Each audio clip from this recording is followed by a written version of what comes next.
Like I said, I tried it online, or I tried to go to the link and it doesn't. I can't change it. Okay. But well, it says that the other flight, which leaves like at 8 in the morning, but I can't imagine that's going to be Right. that's going to be any different than 7 in the morning. No, right. Center for Arizona Policy is in their big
It is 1:20 somewhere, That's what he 10:20 somewhere else. Right. So we have about 40 minutes before our TDNA joins us for their an hour joint meeting. So let's return the discussion to the SPJ awards and honor selection process. And we were in our election process, and we were talking about sort of big picture stuff first, and trying to identify the issues. We talked about nominations, diversity, transparency, and we're all in agreement on that piece of it. So the next piece is, do we recommend to the board that they take on some of these awards and have a say in that? Do we not? So let's pick up that discussion. Anybody want to jump in and get started? Anyone? We had a series of recommendations from Lynn and Sue and the group that they worked with. And did we ever have an actual motion on the floor for the first one? We did not.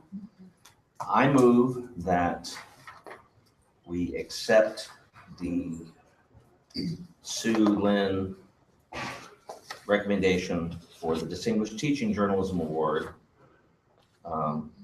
Recommend that to the board. And that is that the executive committee serves as a screening or vetting committee and recommends an honoree to Michael. I'm making a motion that that we accept Lynn and Sue's recommendation to recommend to the board the process that the exec committee serves as the screening or vetting committee, selects a winner for the teaching award, and sends it to the board for an up or down vote. As written here, because there's a couple extra steps in there. That's written here. We're the vetting committee, but it gets vetted before we vet. I think you're saying that basically we take the wording in the selection section, and that's the motion. Yes. Friendly amendment, Okay. that be effective in the 2016 award season. Yeah. I will accept that amendment. The board might want to start it in 2015, but I think we can recommend, since we've got this process already rolling down the track, that this is what we would start with next year. Mhm. Yes, I accept that. Thank you. We have a second? Second, can I do that? Yeah, I can. Sure. Yeah. Sure. Okay. Yeah. I mean, you're not There aren't that many other You're not- options. This is you're not selecting yourself for the award. No, I'm not. so Oh, no, I think- no, no, I don't no. think we have a Sure. conflict of interest here. No, no. Yeah, Sue Copeland gets it for Distinguished Teaching Award. Oh, I If you don't- Lifetime award. Yeah, I was gonna say, I already have one of them, luckily, but that's it. A question, just so the decision on the winner goes from the executive committee to the full board. The ultimate winner, that's correct. Mhm. We would make a recommendation as to who we believe is the best candidate to win this based on the information from the pre-vetting that's going to be done by the two campus advisors and the JED committee.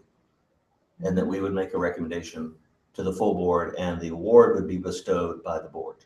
Currently, the executive committee makes that decision. Yes. Correct. Sounds fair. So we're just adding another layer. But it's a thumbs up or thumbs down. We make the recommendation, say these are the people we chose, and they say yes or no. And And as could- the analogy was made this morning, it's not unlike the voluntary procedure that Dana adopted, and I would continue, frankly, this fall for committee chairs, of bringing names to the board for approval. So in this decision, if the executive board continued to decide, the full board cannot change that.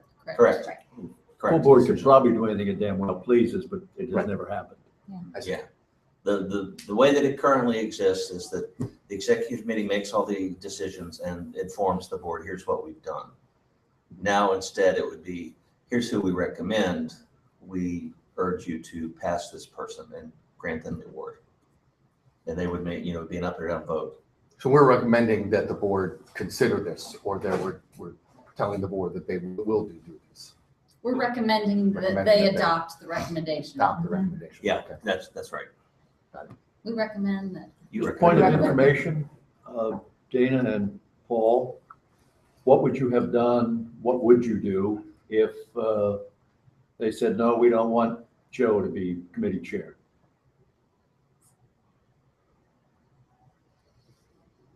I made my choices with that idea in mind, that could happen, and didn't purposely choose, Turkeys. Turkeys, to use the operative word of the day. There you go, there you go. I was trying to think of a public figure we could all relate to, but yeah, I wouldn't, ask Barry Bonds to, join the ethics, or chair the ethics committee, for example. I chose mine. Michael?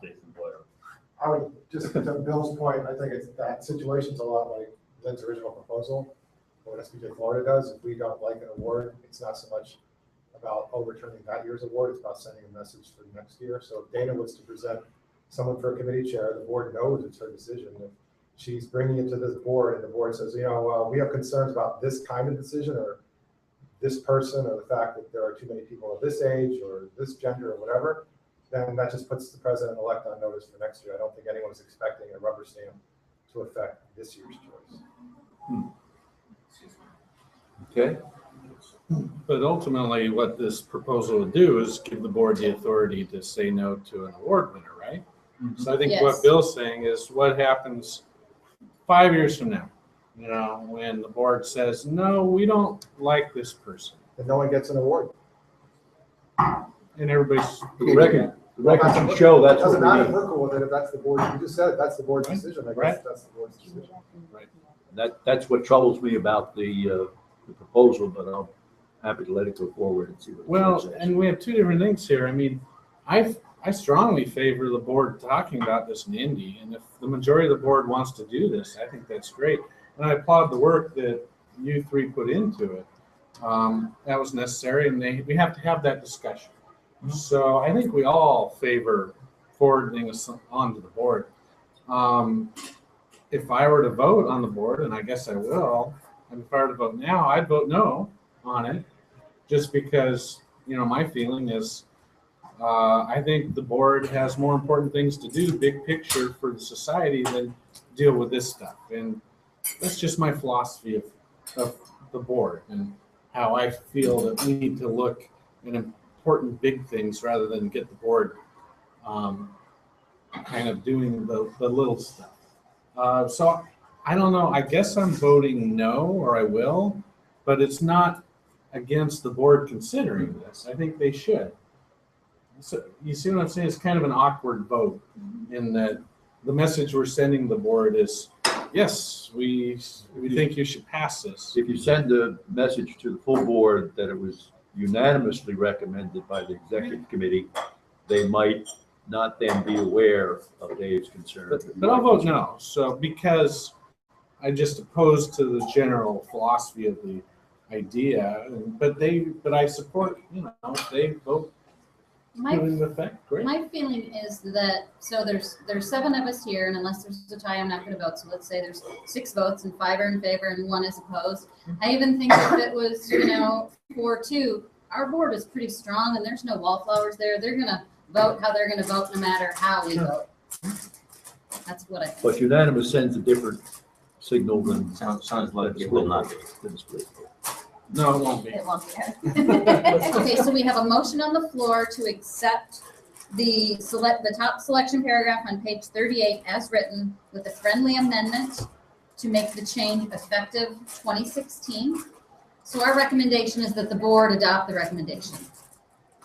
Yes. And we had a first, a friendly amendment. We had a second, you seconded it. So all in favor? Aye. Aye. All opposed? No, No. So 4-2, right? 4-2 Right. Cool. with Dave and Bill. No. with the seven. No, No. 3. 3-3. Oh. Oh, 3-3. Go Buffy. Oh. Buffy needs a cookie.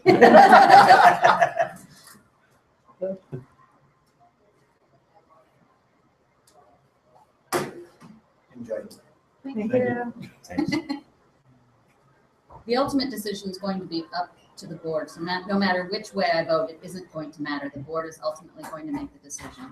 I believe the board should have the opportunity to have the discussion. So I am going to vote yes.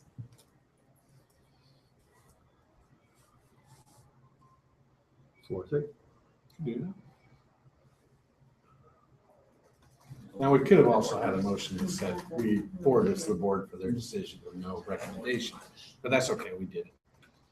Onward. I move we approve the committee's recommendation on the Ethics and Journalism Award. Just to start discussion. Second. Okay, let's talk about it. In the italics, it says, hold journalists ethically acceptable for their behavior. Most of the time, we have opted not to be the ethics police. We have recommended ethics code, but we don't police it. And I wonder if that's saying that we're policing it. And maybe I'm reading too much into it.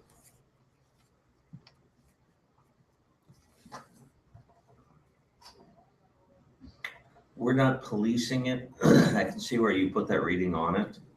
But if you read the full sentence and take out the educate the public part, it would be, it also honors especially notable efforts to hold journalists ethically accountable for their behavior. So we are awarding or honoring the efforts of someone else, not necessarily doing it ourselves. Maybe That's much how I like, maybe read it much too. like the fellow at the Santa Barbara newspaper who led his staff in revolting against the publisher. They were holding her accountable while at the same time practicing Yeah, ethics. exactly. Good example. I'm going to stop this for a second. We didn't stop to look to see what comments were made. They may not have been made there, but you've gotten some feedback from Andy. Would you please share Yeah. that? Andy, This was on the last recommendation. hope I'm representing this correctly, Andy. He said, is it a non-starter to, going back to what we just did, to do it this year? Could board have special meeting to vote upon this? At this point, all we recommended is that the board talk about this and they can either approve or deny the recommendation. So I think at this point, it's in the board's hands and those things will be discussed The and board could decided by still the make full it for board. 2015. Yeah, exactly. That's what I asked. And then he had a follow-up question. Could we make it forward up to 3 finalists and recommend 1? Again, I think that's up That's to the full something- board to decide, should Yeah. they choose to take on that responsibility. That's something completely different than what, Yeah, that would involve that secret ballot, which, you know, And sure we- Andy knows we all talked about too. Like, yeah. I mean, that to me is like completely Yeah. different than what this says. But Okay, all right. that let's said, the board could say that they want that, but. Yeah. Sure. The board can do whatever they want at that point. Right. Okay, let's get back to ethics and thank you for the questions, Andy. Let's go back to the ethics and journalism and continue that discussion. Does that make sense what I said, Bill? Yes. Okay.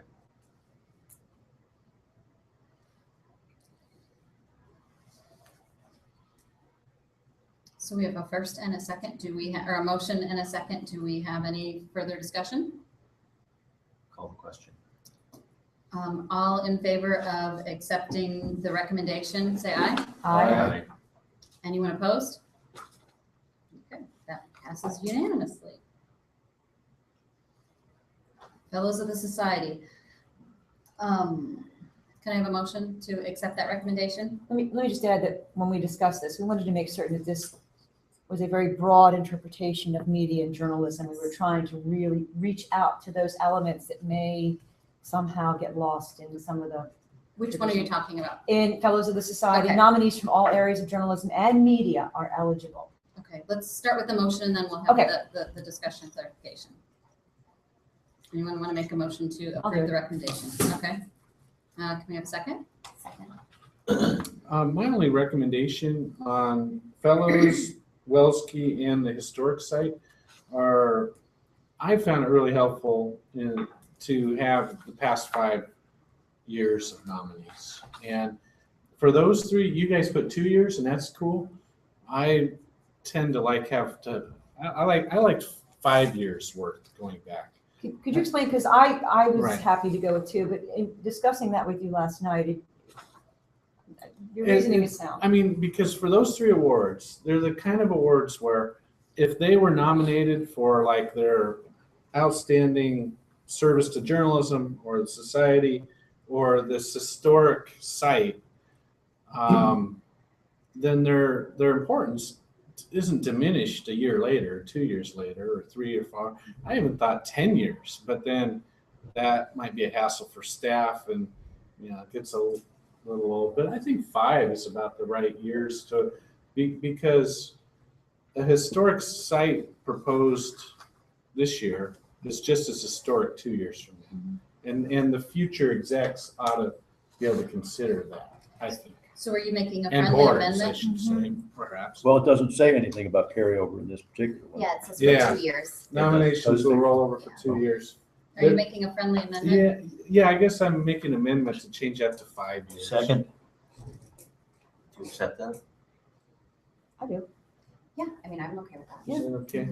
Just as a point of clarification, so something that we mentioned earlier this morning, this is a decision we will be making today, so this will not be effective. If we make this change based on what the board says, it's also going to be effective 2016.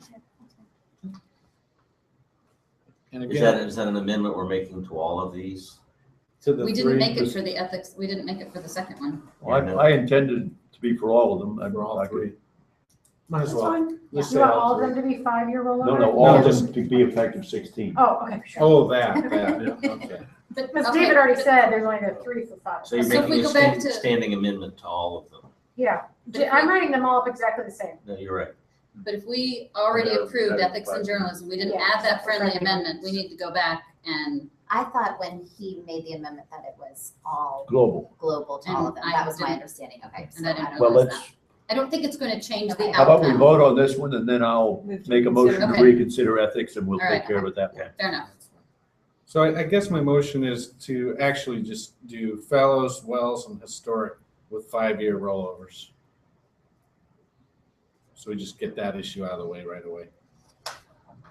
I'll just do it in the minutes as they come up though, if that's okay. Okay. Yeah.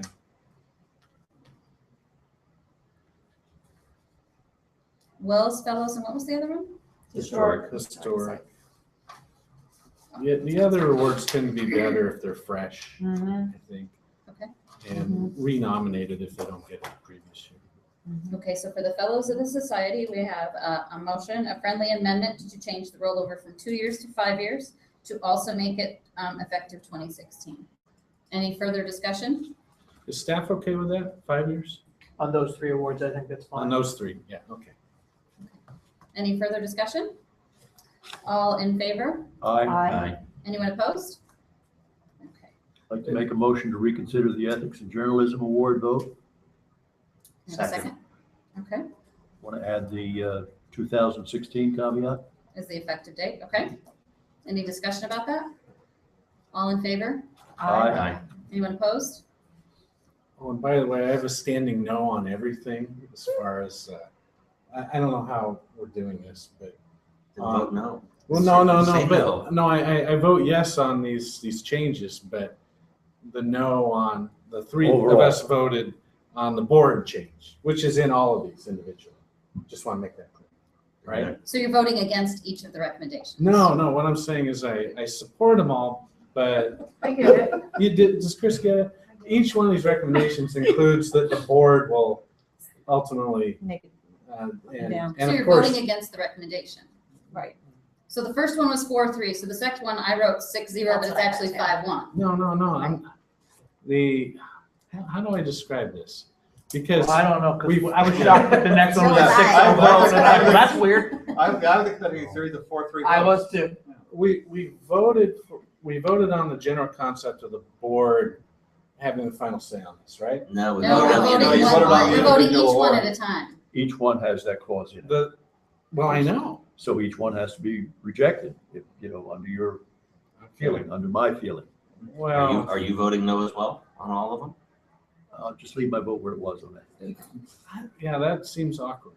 It just seems, If it was awkward on the first one, it's gonna be awkward on all of them. all right. I thought that vote was like applying that concept that's written into each of these. Okay. All right. Well, then I guess I'd have to vote no on all of them because of that one thing written in all of them. But I do support moving the 2-year to 5-year. So how? You you support still the vote against changes, it. but not the You would have recommendation. voted Yes, yes, you voted you can against vote it. yes on the amendment and no on the resolution. And that's what I'll do. Okay. So to clarify, your vote for Ethics and Journalism Award is no, and Fellows of the Society is no. Yeah, I don't have to be no on everything. Okay. And we didn't address staff's question on that. Do we limit the fellow to 1 year? One. How one many award fellows each? should be given a year? The bylaws allow for up to 3. Oh, that's a bylaw change. No, it's No, not. no, you can give one without changing the bylaws. It just allows up to three. Oh, Historically, in most years, there have been three. Only Is that in recently, the bylaws? up to three. Yeah, the fellows it's a form of membership. It's a membership Oh, category. okay. But historically, we gave out three. And in recent years, you've been giving out one. I can explain the background Last year was and two. history of why. Please. The fellows, I don't know, way back, but when we came on board, it was just an award. The idea came about among the executive committee that we should leverage the fellows award as a way to get big name people not only into SPJ but also at the conference. Therefore, acceptance or attendance at EIJ is part of the deal. If they accept becoming a fellow, they're expected to be there. The idea was to get one big name every year. We found it incredibly difficult and uncomfortable to be in a situation where we would require one fellow to attend, but perhaps not two others. So if we decided to make all three of them attend, then it felt uncomfortable to ask one person to speak and become a headliner at convention and tell the other two people, we don't really need you to speak or be part of EIJ. Adding three as opposed to one adds time to the president's banquet and all of those things. More costs, of course, are all associated with it. So the idea was, let's do one. It's easy that way. We require them to come. They become part of a thing. They're a headliner and they speak. So that is how we got to the point where staff's preference is to choose one. And last year, I think we did choose one. But didn't we have a caveat last year that if our first choice couldn't come, that we would move down the list? Correct. Which made it a little more complicated. Let me read from the bylaws. No more than 3 fellows may be elected each year. Election shall be by the board of directors. So you can't vote no on this one. It's in the bylaws. Oh, you're right. It's already So the bylaws there. say that, and that's not how we've been doing it, That's exactly right. which means the decision cannot be made It's- today. I think that point of semantics, the executive committee is the board of directors and has the authority later in the bylaws to do all of business that the board of directors would do other than 3 different things. I think that clause is in the bylaws to differentiate it from all the other Right. categories of membership. I'm not saying it has or has not. I'm not arguing what's the best way to do it. I'm just saying that I don't believe it's a violation of the bylaws because the executive committee's been doing it. In my time, which is now 19 years, the full board has never selected the fellow. So back to the fellow, so it's been approved, but then there was the staff question. Do we need to take action on that? Do we need to put that in there, that only one? But we can't, Wouldn't right? that, you'd have to change the bylaws. Yeah. wouldn't you? Yeah. So it says no more than 3. No more than Okay. three. So you- If we But just you decide to default to do that. one, I don't think it's staff's decision to make. I'm telling you why the challenges of having more than one. Right, It's up to leadership to decide if we want to figure out ways to overcome those challenges, or we just have those challenges. Or You're just sharing that because. if the leadership says it probably makes sense, we should just put it as policy. It's to do one. guidance for selection later on this afternoon. Right, totally. and my concern is only making sure that we covered everything when we voted. Did we cover everything when we voted? Are we good? I guess so. Yes.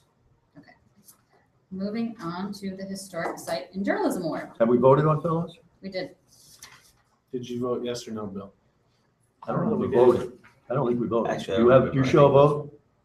I wrote down that we voted, but Okay. maybe I was getting ahead of myself. We had a vote on the rollover from 5 to 2. Okay, But not on But not on the underlying resolution. so we had 2 friendly amendments that it's effective 2016, that the rollover go from 2 to 5. Is there any other discussion? I would like to maybe add a line that says something about there will be no more than 3, just so it's clearly spelled out since it's in the bylaws, but just so it's in the same Mhm. spot, since we're trying to kind of make things very clear. You might want to add the tagline as provided for in the bylaws. Bylaws, SPJ yes. bylaws. And Something, if you want to yes, make that would be- very specific, you Citation. can say section Bylaws period. bylaws period. Bylaws period. No, They're not discussing it yeah, that's fine. I think bylaws. today. I just think that it's all in one spot and Yeah, maybe. that's the goal. Amen. Article 4, section Joe 7. can is expand carried. every Okay, year. are we ready to We move room on to for Historic Site and Journalism? Because this might be the last one we get in before the meeting. I have a note from Andy. Okay. Can you have Dave and or Joe explain what the journalism historians group role will be will do for vetting in light of the Virginia Historic Site controversy. I don't know, Joe, you want to take that? Sure. Yeah, we have contacted the group that Andy references to begin vetting and providing recommendations to the historic site nominees, just as we asked the ethics committee to vet ethics nominees, and we asked the education committee to vet teaching nominees. So it's an outside group. It's not an internal group of SPJers. So they've agreed to do it. They said they'd be happy to do it. So the nominations will go to their group. They will vet them, and whether or not they'll provide actual recommendations or just this is a green check, we think this is okay, or this is a big red flag. Who are they? We'll see. What's the group? It's the I don't American Journalism Historians Association. It's all the profs who teach journalism history in America. Right. So it's a division of, well, no, it's its own No, it's organization. not. And one of our journalism history professors is like one of the officers. So I said, hey, would you guys want to look at these, give us feedback, tell us, is this really significant in journalism history? Or are there issues with this? Are people proposing this and it's not really true? I mean, we don't want to have a big plaque of a historical journalism thing on something that is either a farce or really not that important. And Andy's referencing some flap that he had in his region where there was disagreement over the significance of a site that we had. So that's what that is. And that's all and they said, sure, we'll take a look at the nominees and give you feedback. Did we have a motion on the floor to accept this recommendation? Okay. We also have the, For the historic site and journalism There awards, was no. somebody make a I'll motion? move. Okay, second, Second. okay. All right, so, we need to make let's a discuss friendly this, so we have- amendment, right? friendly amendment to change it to 5 years in 2016. So 5-year rollover and effective 2016, okay. And then we have these 2 staff questions. That the local chapter ought to be contacted so that they can help coordinate. I guess that's the purpose of that. Coordinate the celebration and the screwing to the wall. And the next one is Boston, which was. what? You had me at. You phrase that appropriately. And Joe confirmed that Abby has done that for the Boston Award, which was awarded last year, but is actually being given this year. So that's already in place. So- One thing I had recommended, it's actually not in here, in the body of information that's submitted for the award, I really would like to see that they have something signed off, which indicates if they get this designation, that the owner of the building or the holder of the, whatever, has said, yes, we may put the plaque there, because we could very easily run into a building that's historic in nature, may have been sold 50 times over, and the owner of the building would just as soon not have our plaque on their property. Isn't that included in here? It just says, no, it doesn't say that I want something tangible in writing. That Oh, you can okay, this take just back says you and should say, contact them, yes. not Joe Blow. Hey, Right. yeah, that's fine, too. Go ahead. Yeah, Okay, gotcha. exactly. Well, it's in your nominations clause. Right, Nomination, but she contact the wants, like- rightful authorities, blah, blah. But I Yeah, think she's saying would like written confirmation. something written in the file to say whoever the owner of the building is, and that way you have a paper trail if it changes hands again in the time between nomination, and if it's ever designated, that you can say that the person had the authority to say, yes, we will put your plaque on our property. Would you like to make a friendly amendment to update that Yeah. clause? Yes. Well, Sue, first, before, Joe, do you think that's necessary? Because aren't there some nominees where we aren't going to put a plaque up and it's irrelevant? And do we really need to put a plaque up everywhere? Haven't we had this discussion before? I mean, we've had the discussion. I don't think there's ever been a decision about what SPJ should or shouldn't do. Because they aren't all buildings. Right, and I will say there are many buildings where it has been awarded that the plaque no longer exists. So, you know, I don't know. that's. Again, it's a part of the submission materials. Okay. Doesn't rule it out if you don't have it. Well, you could put a clause before that that says when we plan to award a plaque, we will get written If confirmation. it was just simply changed, the nominator should contact the rightful authorities and receive written There you go. permission Yeah. to ensure This they are doesn't- amenable to This placement. doesn't need to be part of the motion. This is just part of the nomination request. requirements. Yeah. Is what you're suggesting, which I think is a good one. Yeah. So, I mean, it doesn't change the motion or No, the, it's just a matter of getting it on the record. that's Yeah, all. just, understand. Okay. Any other discussion about this? All in favor of accepting the recommendation? I, Anyone opposed? No. No. 4-2. 2 no's there. I guess to be consistent, we got it. I mean, is that, so everyone, I mean, that's up to We- you guys. I can't. Yeah, no, well, it's your vote. I mean, Your I'm vote. so if we don't believe in confused. inherently to recommend that the board do this, every one of these, we would then say no, Well, then the Right. votes that we've just taken, would all be 4-3. Except for but we've already voted on Yeah, 2 the of ones we those. voted on, and- then, you know, just leave them go. We'll just pay more attention Yeah. next time. I'm not paying attention. So 3 people are, so Dave, Bill, and Joe are opposed, which makes this a tie, and I'm in favor of forwarding the recommendation to the board, so 4-3. I think if there's concern, and maybe I'm wrong, so if I'm, I'll just shut up. I think there's concern that people around the table all agree that the changes are good changes. It's just not that the board should be involved in burden with making the last decision. So I do think there's room for the full board and everybody to say, we agree with all of these changes. So let's all agree that this is going to be the way we now handle these awards. Now let's have a conversation about who's going to be the process. So I don't think a vote here 4-3 really matters much. Agreed. And I think there's room in April to have discussion about both the 2 different things. I don't think by you voting no, I guess what I'm saying, that means that none of this can ever happen. Like, I don't think that's what that means. We don't- And my yes vote doesn't, I do not intend my yes vote to say, I think the board should take on these responsibilities. My yes vote says, I think the board should have this discussion and the board should decide if they want this responsibility. Oh, but I support that, Dana. I would vote yes to what you just said. But my understanding is these motions are not that I support, you should approve this board. That's what the vote is saying. Robert, Could I suggest to you may. as a potential way to work around all of this, why don't you have a motion, an overriding motion, as to whether or not whether or not the full board should be asked to ratify these.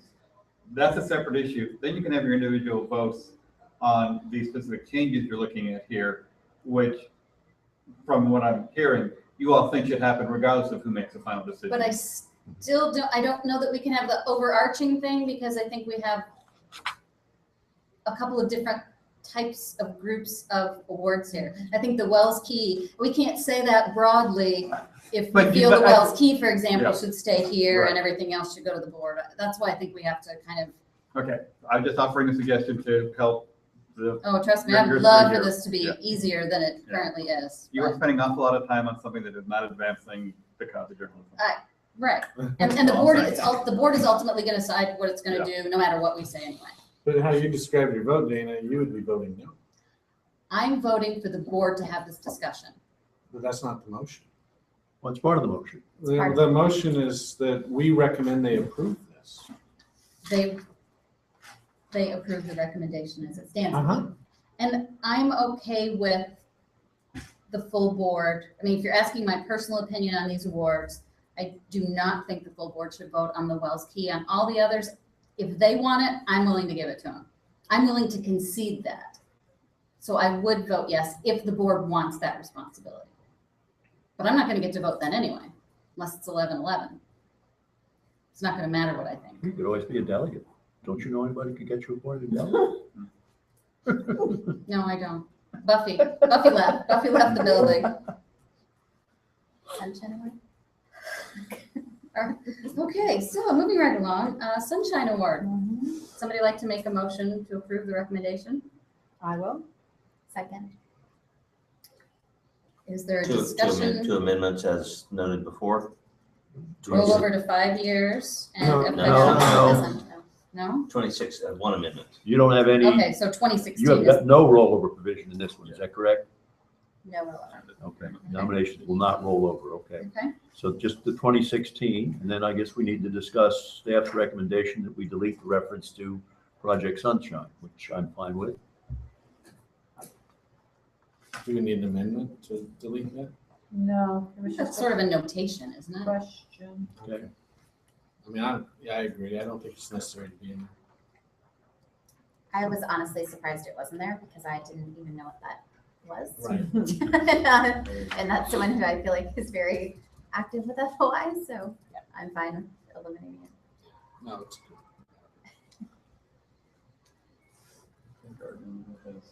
good. Okay.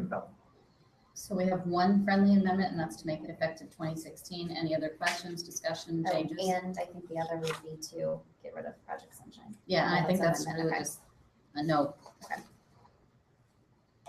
Okay, all in favor of accepting this recommendation? Say Aye. Aye. All opposed? No. And I'm gonna vote yes. Next, Howard S. Dubin Outstanding Pro Member Award. We have a motion to accept the So recommendation. moved. Second. Okay, It works. is there, Assuming you guys did this, I guess this is appropriate, right? sure. Discussion, friendly amendments? 2016 amendment. Second.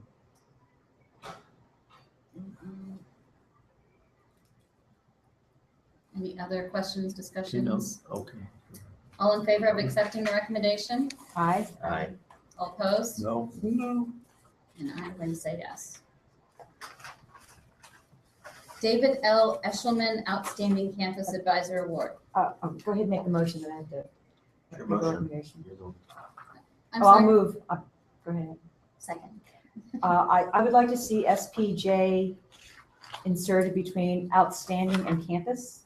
In the selection clause, Anywhere there's a mention, SPJ needs to be there. yes. That was a problem last year. That's why I That was wanted Yeah, a there. lot of people who should have been honored for teacher Teaching. were getting Yeah, no, nominated. this is very significant Okay, difference. friendly amendment about the effective 2016. Friendly amendment to your own motion. I can be friendly. I'd be Okay, shocked if then. you weren't. Any, 2016. now this one's a little bit different in that again, we get input from the campus advisors at large and the 2 campus reps. And Sue, do you want to explain that? Was that a little bit different? Again, we have members of the board who can make contributions in matters that are close, they are closest to. And my goal is to pull them in. It puts meaning in their position Well, and they're in a better position to. to judge for the most part. Agreed. Yeah. Agreed. Okay. So that's a little bit different. The executive committee will accept input from the 2 campus advisors at large and the 2 campus reps. The executive board makes a recommendation to the SPJ board who ratifies or, thumbs up, thumbs down, and there's only 1 per year. Any other further discussion? All in favor of accepting the recommendation? Aye. Aye. All opposed? No. Nope. And I will say yes. Julie Galvin Outstanding Campus Member Award. We have a motion to accept the So moved. recommendation. Second. Mike. Give us 2 minutes to finish this. So friendly amendments, 2016. 2016, anything else? And the same thing, we're changing the selection, the vetting process, and the same thing that just happened. I have one update in the eligibility line. Do we want to clarify that it's the current academic year? Or is it the previous, or do we need to clarify that? Is that fuzzy? Within the current is fine. We've never had to my knowledge. That's never been a problem. No. Okay. uh-uh. Okay, that works for me. Okay, any other discussion on that item? Well, since it does say academic year, that's a little fuzzy. Well, An maybe it's academic year yeah. runs from September to June. May or June. May, yeah, June. depending on- Right. And the nomination is made in April, so I guess it, So it's You know somebody what who's academic- graduating that Thank year. you. Okay. Any other discussion on that? With friendly amendment of 2016, okay, all in favor of that recommendation? Aye. Aye. All opposed? Nope. no, And I'll vote yes. 4-3, and with that, we will You want to- adjourn this Do you want portion. to do the RD, that's the last of the There's a non-vote RD. one? Oh, Regional Director of the Yeah, Year. and it's, you're gonna have the same conversation, same vote, it'll be short. Well, it's different. No, this recommendation. is Oh, you're different. right, that's right, everyone can vote for this one. This one, the recipient will be chosen, or you make the motion. Oh, yeah. Okay, let's make a motion to discuss the I Regional move Director that of we the Year. approve. Second. Friendly amendment. 2016. Okay, so you'll notice what's different about this one is the recipient actually will be chosen by the executive committee. And we did this because, since it is a regional director, the regional directors that are on the board, we didn't want to sit here and tell everyone who it will be. So. Oh. So, well, Can be a joiner. but can you explain how this has worked in the past? Because it's my recollection that we have this discussion at the executive committee, but can you guys change it after that, or do you just give us input at that meeting? Oftentimes, staff is asked for their opinion and their expertise in working with certain individuals. Because I'm remembering some fuzzy information, but it might have been the year that I won, so I didn't get all the information I was looking The for. They executive weren't committee, telling you everything. the executive Thinking. committee has, historically, whoever's choosing the award has the right to pick the winner. And Okay. that may or may not be from the list of recommendations. and other- Since I've been on the executive committee, I've always consulted the staff. Okay. Because they do the day-to-day dealing with Sure. them, and I don't know what's going And on. last year's winner was a slam dunk, the easiest decision ever. Well then, okay. It was. Are there any other, Andy is there any other Schatz. discussion about the Regional Director of the Year? Hi, Andy. 2016 amendment. I move, Okay, we move for approval. yep, we've already done that. Never It's time, You it's time to amended vote. everything. Okay, all in favor of accepting the recommendation? Aye. Anyone opposed? Well, we got one through. That one's unanimous. Okay, Where we well, need to be. with that, let's adjourn this part of the meeting and invite RTDNA in. I am, I'll move. No, her back, we're fine. I don't mean her body. Still feel like we should move down. Yeah, we should move down. I don't think Tara should. I'll go over my Dana. That'd be nice. Hello. Hello. Welcome to you. Hello.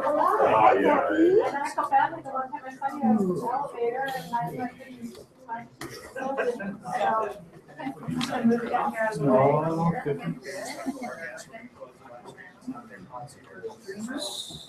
Sue, am I correct? There was no recommendation on the Robert T.G. Lewis Award? Well, that's Looking at your report here, I don't. Yeah. That's like That by wasn't SPJ, included, I don't know, it wasn't given to us. No, I don't think we had anything to do with that. Wait. That's is that a scholarship? Yeah. Maybe there's a separate group. It was that- not in the There material must be that a was, separate group that makes Yeah. that selection. Chris would know.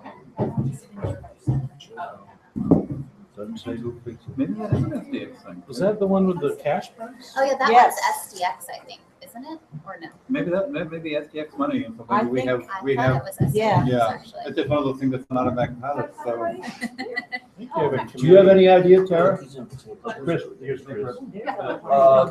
Who decides the Lewis Award? Who is the selection committee? Not small. It is not. Because the money Besides the comes dinner from an plates. endowment Yeah. from the Lewis family. It is, Who holds the endowment, SDX or SPJ? probably SDX. SDX, yeah, SDX. But who makes the selection? And I think there's one person from the foundation board, one person from the FOI committee. There you go. And It's out of our I can get hands. you that I've accurate never been information. involved with this selection. No, I But remember it doesn't there was involve a time where in any fashion. It does not involve. someone asked for it. No. Come up here. It was accidentally on the And awards asked for a list. recommendation. Shouldn't have Sean! been. I had, Hi, Debbie removed Well, it. definitely for sunshine. That's, that Well, was It like- was removed, no, guys, Oh, that was under SPJ. It was what now? it was not removed as But a they Wednesday filled night. it because I too. couldn't- Oh, And another so that thing was- was- There was It's confusion. not part of your work. All right. I saw that. You write down. And then there's still this one where it doesn't fit. You know, you have like. Right, right. No, I remember that. Okay. That was that. We get very.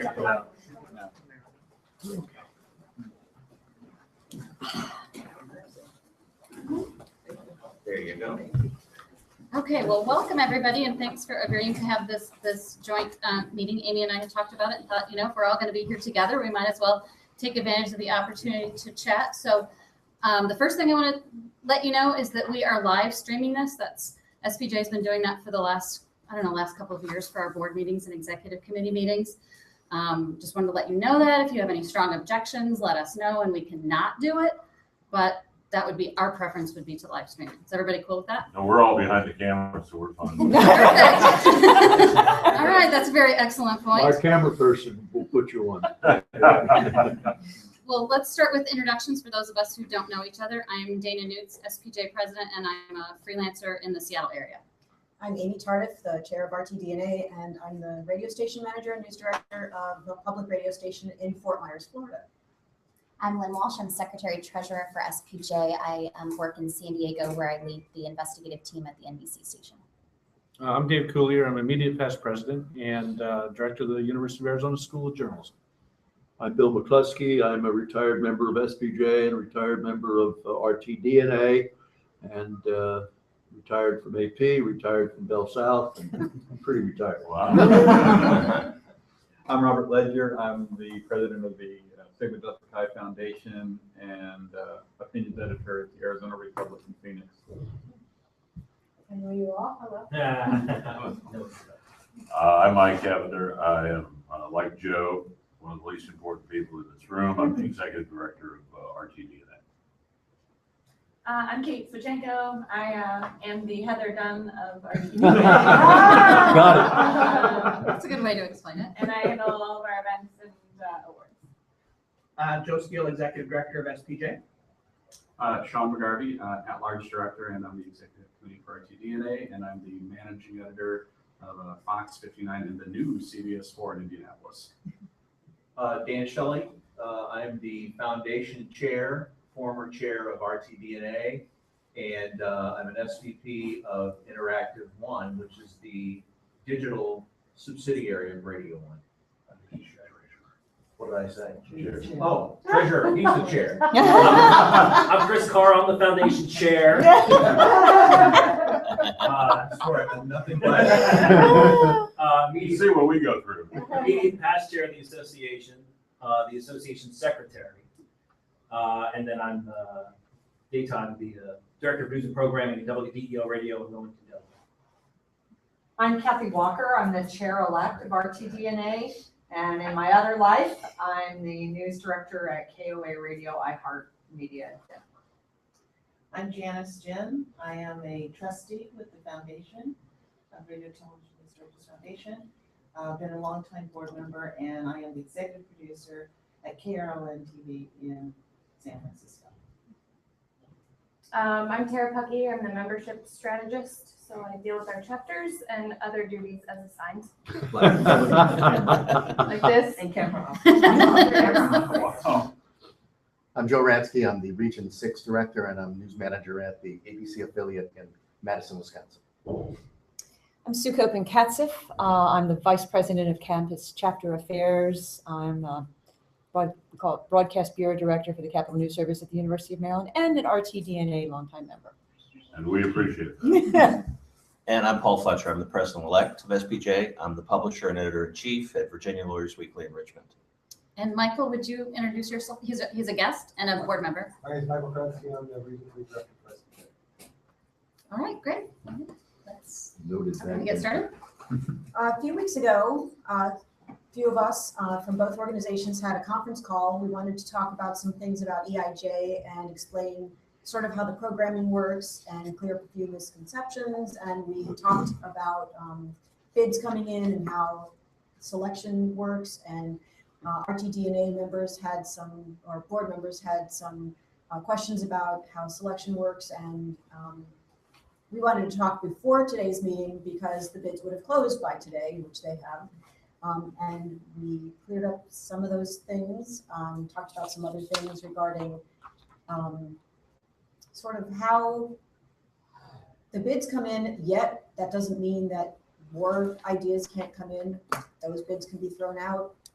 A whole new selection process can come in. We can go out and solicit friends to produce new things. And a whole new selection can be made as well. And I just thought Joe was on the phone and he came up with a great definition of how that whole process works. And I thought it'd be really good to reiterate that today for those who weren't on the call with us. Awesome. So- He doesn't remember what he said. Exactly. So the process is, so the bids come in, there's a deadline, we get a certain number. So let's say we're gonna have 60 program slots. Maybe we get 100 ideas, program ideas. The committee is under no obligation to fill 60 from that 100. And oftentimes, actually, I don't know if there's been a time where it actually has filled all those slots from the ideas that come in, right? Chris used to do this, so she could speak this as well. So the idea is to pick the good ones, the ones that we want. And if they don't cut the mustard, they don't get picked. And usually that means that then there's gaps to fill still. And then it's up to the committee to determine what types of programming do we want. And if people have ideas on who might be good to fulfill those programming slots, then that can be addressed as well. So the committee really has total freedom to kind of create it as it sees fit. The idea for program ideas is nothing more than ways for the committee to get ideas and, in a perfect scenario, fill a bunch of slots without them having to do the heavy lifting. So that's kind of how the whole process works. At the end of the day, it's a combination of program ideas that come from the outside and those that are developed by the committee itself. And I think, last year when I was on the programming committee, I found that a lot of people would come up and say, you should do a session on this, and you should do a panel on that. And I would say, great, go out and produce it. Find people to be on the panel, find people to teach that session, and come back with a bid. Nobody would ever come back with a bid. So I thought it'd be great to have just a quick discussion on how that all works, because people are going to come up to, you, Kathy, and say, we should do this. And you'll be like, yeah, okay, but you can't do it all. And the person on your committee, the same thing's going to happen. And I think it's great to have a broader range of people understand how it all works, so that more people can go out and say, Dan, can you go get somebody, or you yourself, somebody else on the board or somebody else in the industry, produce a session. We have a past board member producing a session on Ebola. And I was copied on emails because I suggested some people that he could talk to about Ebola. And I know he's doing it, I think it was last week I got copied. Bids are closed, but he's just now contacting those people. So I think it's important to understand how the process still can work, even though the bids are closed, that it's important not to just come up to somebody on the program committee and say, you should do this session on Ebola, but go out and actually make it happen. Well, I think it's very similar to your jobs as managers and news directors. When somebody says, we need to have purple water in the water fountain, they don't bring you a solution. They don't say, hey, my cousin Joe can make that water purple for you. So it's very helpful if you've got a great idea and you say, but, I heard the speaker at this conference, or I know somebody, or I follow this person on Twitter and they talk about this all the time, or I went to this webinar. So the ideas are great and we love those, but bring us solutions, not just say, oh, we should do this, or in October say, well, you should have done that. And one important piece of the overall puzzle, I think, is that is the committee that chooses. So I do think individuals can be put in the spot where they're expected to produce a session because somebody has come to them. And oftentimes what we really try to do is take those ideas and say, we will present this to the committee, and the group makes a decision together. And it's actually, that can be a great defense if somebody approaches you with a really bad idea. But it's also the only way you will ever really get full buy-in from all of the associations involved, and that is to go through the committee. In that regard, SPJ is actually doing our piece a little bit differently. This is because this is how I chose to do it. You may choose to do it differently. But in the past, we've had combined conferences. We've had maybe two representatives from SPJ on the committee. But because we had NAHJ join us this year, we all sort of paired back and each had just one volunteer and one staff person, I think is how it broke out. But I didn't feel like one person could represent everything that SPJ needs or thinks it needs at the conference. So I created a subcommittee. And so we do have one representative on that committee, but she is sharing all the proposals with this subcommittee, which consists of 3 different board members with 3 different backgrounds. So they can offer their input. She'll ultimately be the representative on behalf of SPJ, but it helps us broaden our input without adding extra burden to the programming committee itself. We'll see if it Like, they have works. the option to do that too. Right, and I've contacted Andrew Breeze of our association, just because he's well-respected at First Television, Indy, and he's gonna assist me with that. Great, okay, great. Anybody have any questions about the programming process or timeline? Bill? We leave room for late breakers, right? Yes.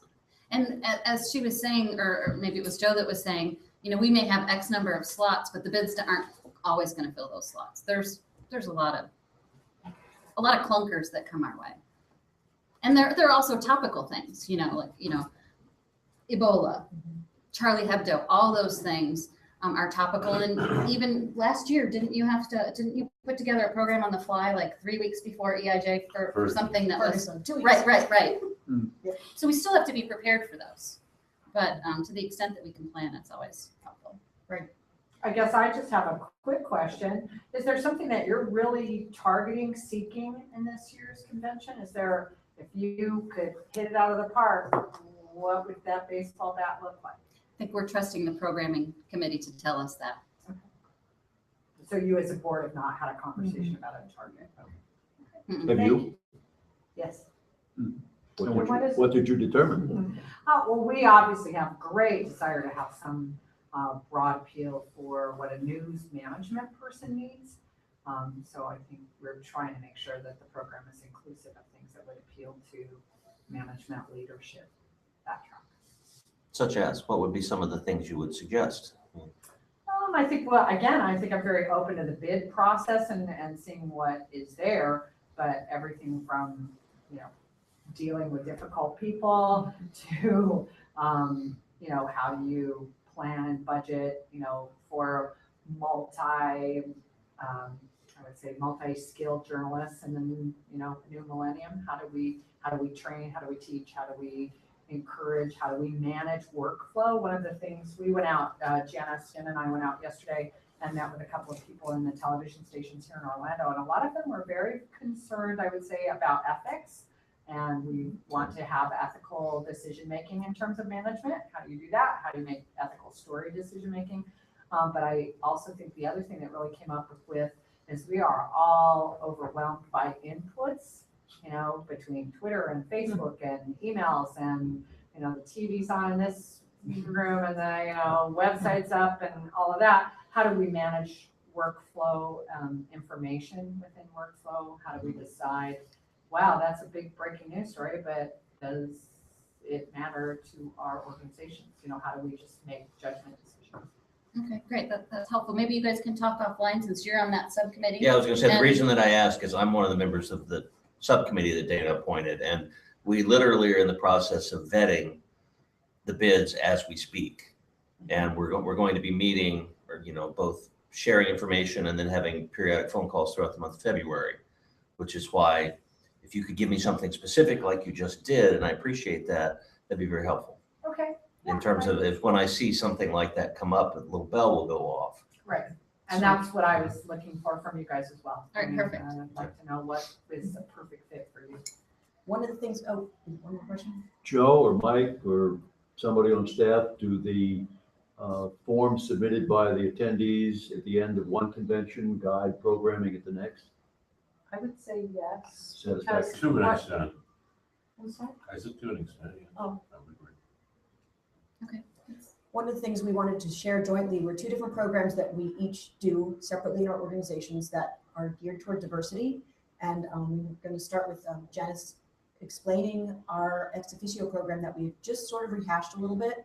And then SPJ will explain a program that we have as well. So Janice, if you could start. Yeah, I'm not sure I would totally call it a program. I think what it is we've opened our board for many years now to having representation.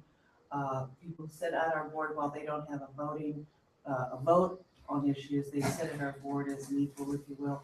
And there are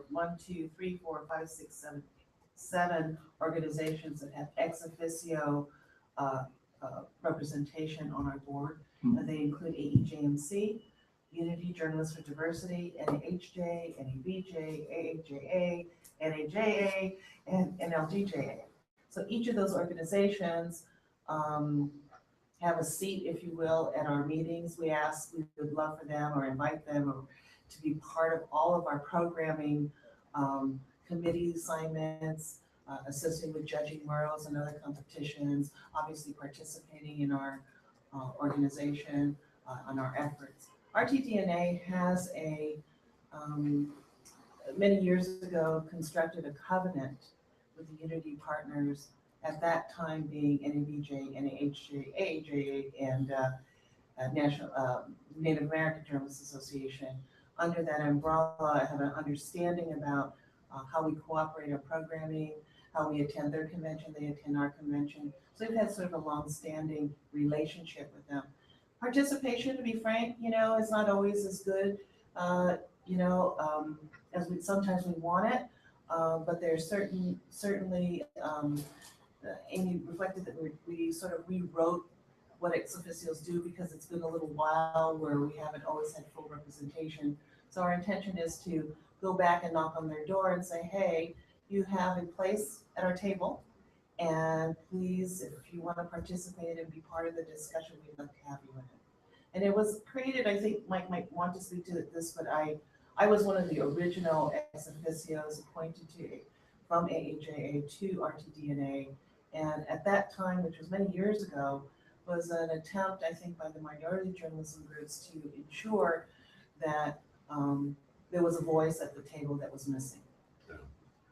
And of course, I don't need to tell you guys how many of those organizations have changed in the intervening years, and how that's had an impact, certainly, I think, on participation year to year. And it's not been what we hasn't been full participation every year. And so we'd like to get to a point where we can get the organizations to ramp that back up.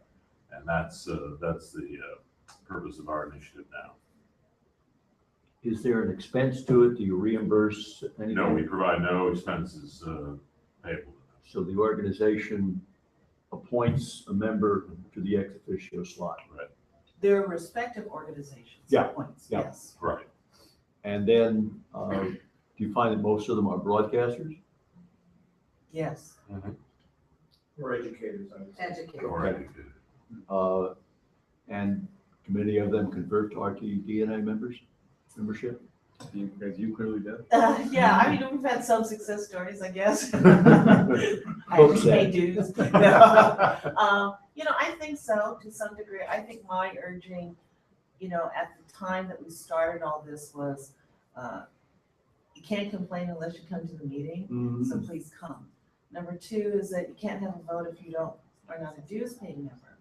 And three, is to get individuals at that time, perhaps, were even underrepresented as leadership in the business, is to kind of grow, give them an organization where they can grow into. So I can say that we have probably about 6 or 7 people, maybe 6 people that I know who are sort of associated with the association to this ex officio process, who today are 1, dues paying members, and 2, Jam, for example, is a news director now and has been on for 4 years. It's not a requirement, but sometimes it turns into a decision to become a dues paying. Right now, the NLGJA representative is a guy from San Francisco Chronicle. So we don't require who, it's mostly that we want their voice at the table. And I would offer that we just started doing a student mural award, and that was a long ago proposal from an AJMC representative that we never probably would have even started that conversation without that representation. Okay, well, thank you. This was actually the diversity conversation is what prompted Amy and I to decide that this would be a good idea to have a joint meeting, because we were talking and I was saying, that's something that we need to do at every level of our organization, that having a diversity committee is great, but that's not enough. If we really want our leadership and our committees to represent our members, then we don't know what we don't know. So we need to invite people from those organizations to join us. So we're talking about different ways to do it and brainstorming a little bit. And that's, so that was interesting to hear that. And I think that's where having these joint meetings can help, because you've learned things that we haven't learned yet and vice versa. And Chris, will you tell us about the Diversity Fellows Program? Sure, happy to. So before I do, the hotel was kind enough to treat everyone to some snacks. So please don't hesitate while folks are talking, because otherwise I have to take all of that back to my room. Because how long I'll sit and I lose it out. So I will say up front that this program we do does, the way we do it at least, does have funding behind it. So that is always kind of the whole, this sounds a great idea, but how are we going to fund that? So I'll say up front, our funding for this program, the SPJ program is funded by the foundation. So, but our goal with this program is to increase the amount of leaders we have within the organization at the chapter level, national committee level, and national board level. And so what we do is members apply and so it's a members only, and they're selected to receive help with funding to get to the convention. While we have them at the convention, we want to try to strike a balance between doing some training with them or educating them in the organization, but also letting them experience the conference. And that's always been kind of striking the balance. And also making sure that since we're investing in them, that it's not just a free ride to convention. So what we've done is we've put the diversity chair responsible for that training time with them. And he or she may bring in, Robert sat with them at lunchtime last year and talked about the organization. I wasn't there, but maybe like, you know, I've been in 20 years and I'm passionate and I've gained this from being involved. You know, you never know what people don't know. So it's a lot of, did you know we have national committees? Do you know what those committees do? Do you know, do they meet while we're here? Do you know if you want to get involved in the FOI committee, they meet at 2 o'clock tomorrow. So what we found really happens is they now have these connections and relationships that they didn't get there before. We tried a mentor piece of it and it didn't work very well because as much as, Sue, I'll just pick on you because I'm looking at Sue, would you be a mentor to Susie Sigma this year? And I was. Sure. But Sue gets busy, goes home, and that didn't. So the diversity chair. I was a mentor twice. You were a mentor, yes. Twice. In the first year was the long distance mentorship. Right. And we both got busy and it didn't work. The Right. second time I did it with somebody in the Phoenix area. That made a difference. That worked a whole lot better. Yeah, But yeah. but that's very rarely are you gonna have that opportunity. Yeah, so we kind of evolved a little way from that. We had the diversity chair become kind of like the camp counselor. And then they were like the campies. There's only 6 of them. So what she ended up doing was she was the one that introduced them around the conference. She was the one that kind of kept up and checked in with them after the conference, because that's the key is they leave there, they love SPJ, they're all excited, and then they go home and then, you know, you don't hear from them. So that's a key piece is keeping whoever your camp counselor is engaged with those 6 the best they can. We go back every year and see if they've retained their membership. And I have an ongoing list that I update every year because I have to, because when the grant is submitted to say, hey, would you fund this again? The first question is, have these people maintained their membership? So it just forces you to keep up. And we have had, I didn't really sit down and do the numbers, but maybe 50% retention rate with that grant. Great. I think that's great. Membership retention now, but the next level is the leadership side of it. So the other piece of this report is I'll list all the fellows and then if they have involvement at the chapter or national level and what that is. I love it. I think it's a great program. And Dina has a comment. Well, I think that's excellent retention, but we even have some people, as we all do, that have left the industry. Yes. So it might not be that they left SPJ because they didn't like SPJ. It's just they, went into PR or they did something else. We've had a couple members from the program who ended up on the national board. Yes. Quite a few in National chapter committee, leadership. definitely chapter leadership roles. Our diversity committee chair this year was a fellow, was it last year or 2 years ago? Last year, April. 2 years ago? Okay.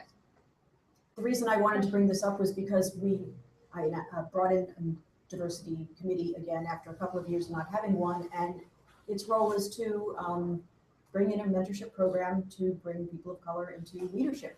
And I thought this sort of tied in somewhat, and I didn't know if there was any way that any of our people could become fellows or if we could glom onto the program somehow, or they could take part in it at EIJ as Like not an official observer role? members, but participate somehow. Or maybe expand it. I mean, a couple of years back, when Catherine Graham was still around in programming, I asked for her to create what I considered like a diversity leadership or diversity management track. And that was, back in the day, we were sort of doing programming that way. It was like a subset. And the idea was to identify or self-identify individuals in our business, people of color who wanted to be possibly management. So this is different from what I'm hearing. Your program is about leadership within your organization, and I'm looking at leadership in the profession. Right. Yeah. And so I asked that we put together just like I like to call it like the class list. So when you came to convention, here are 4 things that you probably ought to attend as sessions. They weren't sessions just on minorities. It was, these are all great things. And we had a meeting of people, like a first session of the people who sort of self-identified, maybe I want to be a manager someday.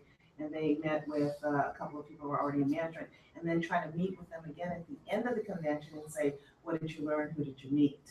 I wondered if your program, while your program right now is focused very much on your own within the organization, is there room maybe for expansion, if you will, in this way? I'm not sure that we want, well, I'm not particularly concerned about leadership in the organization the same way, but to get more people of color into positions of management in newsrooms, period. And as they grow and develop, if there's maybe a component to your fellows participating in a, we're all meeting on some subject versus SPJ. Right. Right. Well, we did so our diversity committee just submitted a grant request that the executive committee is going to recommend that the SDX grants committee approve, but it is a minority leadership management training sort of program. And if I could find it in my packet, I would tell you more about it, but I can share that with you later. But that is, they have talked about it for a while, and they had trouble kind of getting it off the ground. And this year they really sort of brainstormed, what do we need? Who could be involved? They've got a couple of specific organizations that have, and probably, Actually, I wanted to do through the please, Asian Janice, American feel free to share. journalist training program in Virginia. Oh, that, Yeah. yeah, that's pretty intense. I mean, NABJ actually, I think, runs a very nice program at their convention called the Executive Suite. And it's, I don't know how I think you have to apply to be invited to the suite.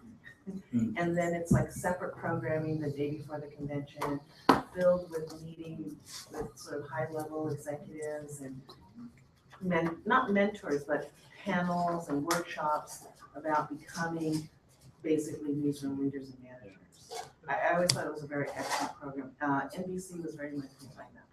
It seems to me that the kind of leadership that you can bring to a volunteer organization where you can't force anybody to do anything can translate well into professional leadership. Absolutely. But certainly because of the way our program is formed, the mix of, it's very young people to mid-career people.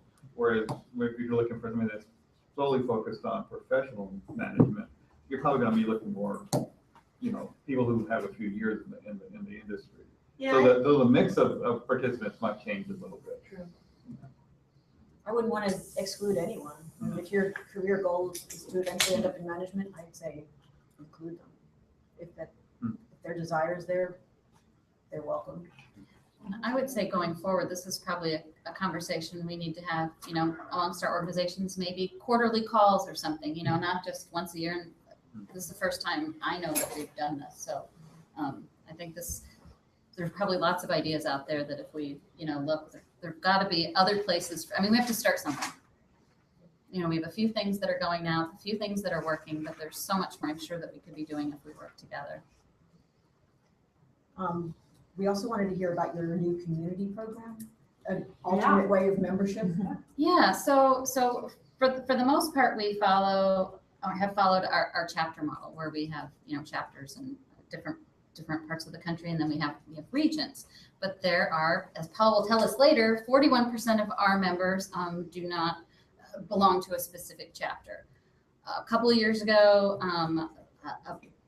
an SPJ president suggested that we try this community model, which is, Dave, maybe you can remind me of the organization that it's modeled after. Somebody else is already doing this. It's like AAJMC's divisions, or the American Bar Association has, do they call them divisions, Paul? Divisions or sections. Sections, that sort of thing, thematically based. So what we took kind of our committee structure, which works for some things like FOI and ethics, and we sort of split off the things. Freelance was the first one, for example. And now we have what we are calling communities, which are interest-based groups. So freelance was the first one. And the idea was that in a committee structure, you have a half a dozen to a dozen people working on maybe one or two projects.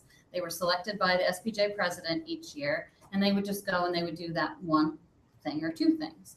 But it was inclusive. It was the small group. And if you had a great group, you could accomplish a lot. If you had a not very active group, you wouldn't get a lot accomplished. So we thought we would try it with the SPJ freelance group. So it took a while to get started. We now have about 90 members in that particular community.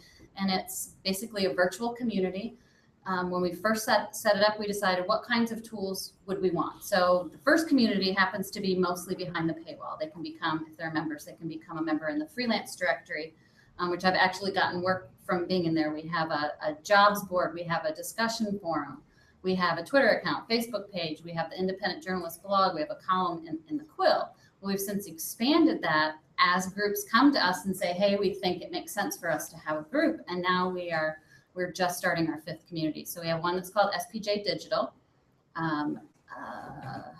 Digital International Journalism Community. We used to have an international committee, but the last couple of years it's been kind of dormant for one reason or another. But it just seems, our world has gotten so small with, everything being online that these international journalism issues face us every single day. And it felt like there was a strong need or a strong interest in revitalizing that. That community went from 0 to 60 members in like a matter of weeks. It just blossomed very quickly. The student community is a new one that Sue is helping lead. Sue and Patty Newberry wanted to talk about internships and the issue of unpaid internships and wanting to research. And we needed a place to start. And I said, well, we've talked about having a student community, but unless we give them a purpose, they have so many other things going on, what are they going to do? So we decided to start with that project. And then as they decide, well, gosh, I want resume tools, or I want job search tools, or I want this, we can add those components. So we have student, international, freelance, digital, and Generation J. So we now have 5 communities. And what's different about them that I really love is that instead of having this small group of people, is it can include all kinds of people. And actually it includes people that are not SPJ members. And that's something we might discuss after this. I'm curious on your thoughts about that. So there are certain privileges that members have. For example, the first 2 communities just held their first elections. So they are they're self-governing. So they choose their own leaders, kind of like a virtual chapter would be. So they choose who's going to do what. For example, you might have a chair, a vice chair, somebody that is the editor of the blog, somebody that handles the Facebook account, somebody that makes sure that we have columns in each issue of the Quill. Members can vote, but members can't contribute to the blog, but they can look at the Facebook page. So there's some opportunities for us to have non-members involved, but obviously our focus, we want to be on members. So far, our rate is about 80% members to 20% non-members.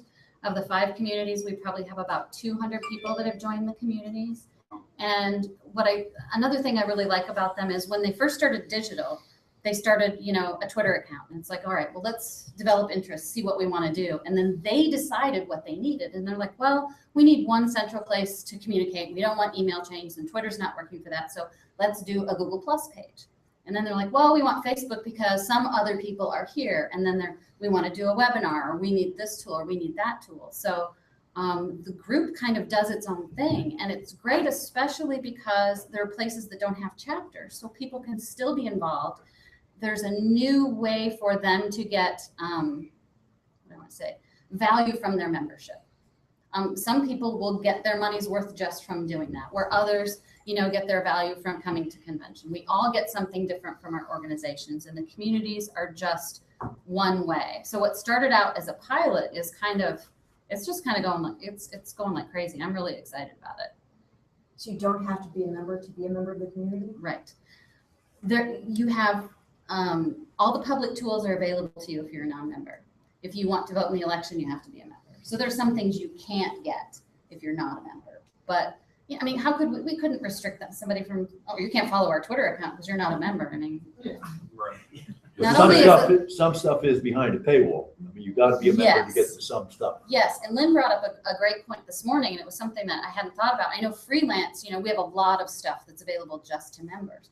But this is an opportunity for SPJ Digital, who is largely all public, that they could say, well, we're going to offer this webinar. If you're a member, you get it free. But if you're not, you know, you have to pay, or to get access, you have to become a member. So this is an opportunity for us to draw people in. We get them excited by showing them that we offer for free, but they can get special stuff if they join.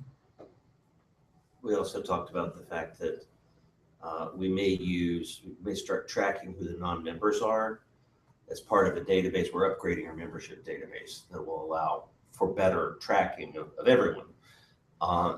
And using those people as prospects, you know, as they participate in the communities, they become more and more familiar with SPJ, and hopefully at some point we'll pull the trigger and write us a check. Well, and part of the rationale behind allowing non-members to participate, while not everybody agrees with this, is that we're fulfilling our mission. You know, our mission isn't just to serve our members, it's to serve the journalism community and to fight for the First Amendment. So if we're doing that, whether you're a member or not, it doesn't matter. If I'm fulfilling my mission, it doesn't matter if you're a member. Ideally, you'll see our value and you'll say, I believe in what they do, I want to be a part of it. That's not always going to be the case, of course, but Joe. Can I add a kind of an important piece that I see as important? Yes. Of the communities, the idea behind them originally was, can we fill gaps within the journalism world? Like, what is not out there for certain, you know, segments of journalists? And when we started looking for what association is there a place for freelancers to go? Well, I guess there's the Society of Journalists and Authors. That's largely book publishers and authors, right? The union, writers union, really nowhere else. Is there a large scale place for student journalists? SPJ is kind of that place, but how do they create their own place within SPJ? We actually had somebody bring up the idea of creating a community within SPJ that would be for lesbian gay journalists.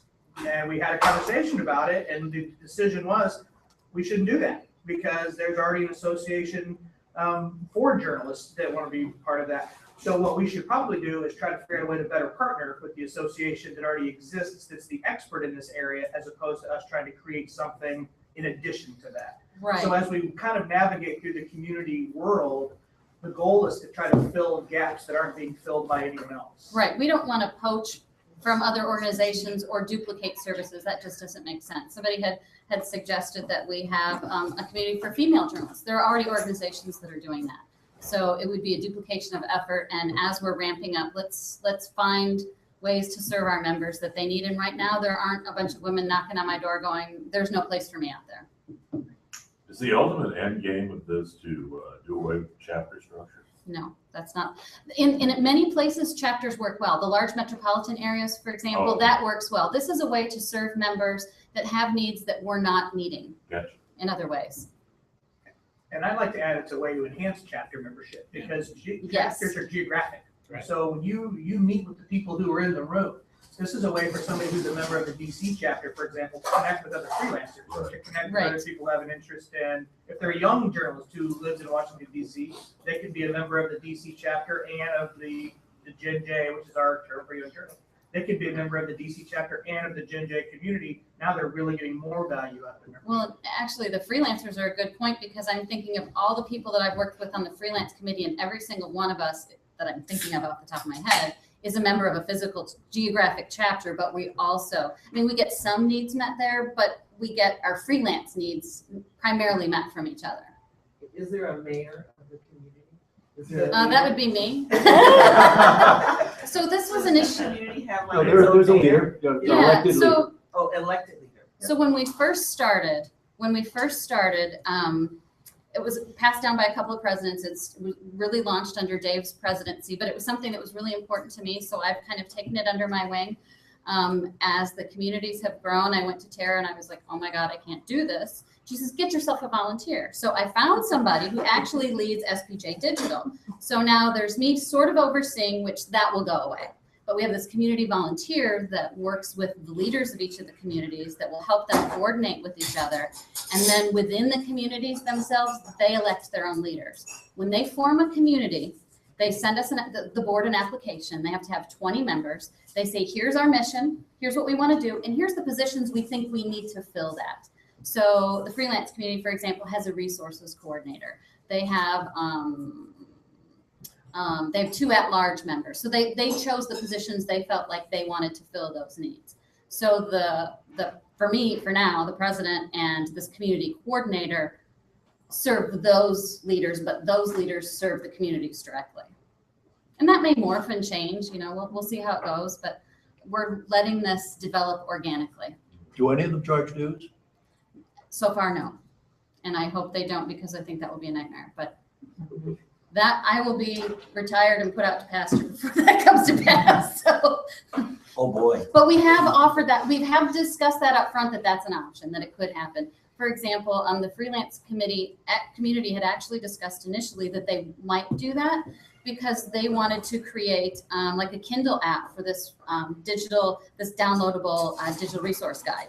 And they thought, well, if we have somebody design it and have it professionally laid out, then we might be able to sell it. So we need the money to invest into it, and then we get the money back. And then we thought, well, then what if they have the money? Then what do they do with the money? And who controls the money? And who's in charge of the money? And that we just kind of like, well, let's cross that bridge when we get to it. So right now, they're not charging dues. That could change. Any other questions about it or suggestions or no? Sounds like a very good program. So far, so good. Yeah. And I think it's brought us some new volunteers, and because they're participating and one of them is managing a Twitter page and one's doing Google Plus, they're engaged. And I think the more they're engaged, the more likely we will to retain them, as opposed to they just paid the membership dues and maybe went to a chapter meeting. In the short term, we haven't seen a bump in overall membership numbers. Have not, overall. And so I don't know that anybody ever expected that would be the case. But like kind of taking what Dana said a little bit further, I am very curious to see if this improves our retention. Because providing more value, I don't think anybody's going to join because we have a community that they can follow on Twitter for free. Right. But if they get in and they can become engaged, and that's one more way that they can stay engaged. Our hope is that it has the ability to improve our retention long term. Well, and Lynn's point from this morning speaks to that. Well, they wouldn't pay for something they get for free, but if we offer them something exclusive, something they can't get anywhere else, but they have to be a member to get that, we're adding value for them. And we've been talking a lot about that this morning too, those ideas. And lastly on our list is what other things that we might work on together could we come up with? We would like to take the diversity issue further, but do we have other ideas that we might be able to pair up on or share? I would just echo, you guys said you were in newsrooms and the ethical kind of, decisions. This is the first time really working more so with daily reporters. And I come across this all the time, just sort of ethical decisions that they just are kind of making kind of split second. And I think I'm not in newspaper and sort of the print, but it's happening online, it's happening in TV. I don't know, with SPJ, it's sort of ethics has been something that, it's from the beginning have kind of spearheaded. I don't know, some kind of partnership there I think would just be very, very valuable. I don't know if there's like some programming or I don't know, sort of a bigger issue that the two organizations can kind of get together when it comes to ethical stuff. Because some of it's a little scary when I see some of the things going on. Oh, yeah. Joe? So, Joe, I don't know. You're at the Midwest Journalism Conference, RTDNA and SPJ and a couple of other organizations partnered. Can you talk about some of those programs? Because I thought that was a great partnership.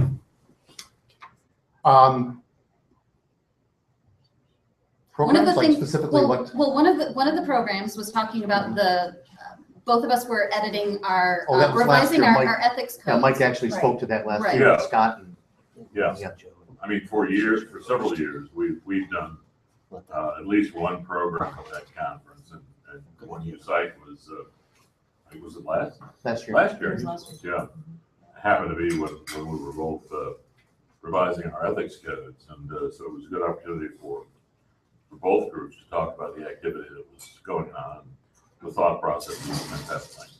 There were a couple of very specific programs that many of them were broadcast based, but they were lessons, ethical lessons that could really apply to online and to print journalism as well. Some of them were some of the trauma things, but there was one in particular I remember. I think you were the moderator of the program. I'm not sure I could tell you what it was, but I do remember an example of a broadcaster was talking about someone had asked them to take a story down that had been published a couple years ago. The FBI had gone in and taken a bunch of files out of a dentist's office, but he was never charged. And the dentist had some sort of fixer come along and wanted to have them take it off their website. And there was an ethical discussion. Should we, shouldn't we? But I liked that because it was multiple groups partnering on that discussion. It's things that really affect all of us. I thought that was a really good way to Yeah, there's share no our real talent. division in terms of planning of what sessions, everybody, I mean, we have, ME people, we have RT-DNA Right. people, we have, everybody there. And I always do I go around the country and ask all my friends what their what was going on. And then we present it and then we discuss it. And in fact, I'm going to send that to Paul probably before the end of the day, because I forgot to put one in for this year. So that would be, All right. and those always draw a big, Absolutely. a lot of discussion. That's one of the questions I had is that, Mike, where are you guys on the rewrite of your ethics code? Well, it's, there's a draft, it's, comments are forthcoming. It goes to the board in September. Hopefully. Not March, September. No, is he ready to go to March? Okay, well, then our next board meeting is March. It was originally been September, but assuming the board approves it, it's done. So see, that's what, we just completed Right. a revision of our code, first time since 1996. Right. And if you guys are in the middle of it, there might be some kind of overlap or, questions that would be appropriate for both of them. So please send that along, Joe. So But your membership won't have to approve the final version? Your board will? The board will approve. Okay, and that was different for us. Yeah.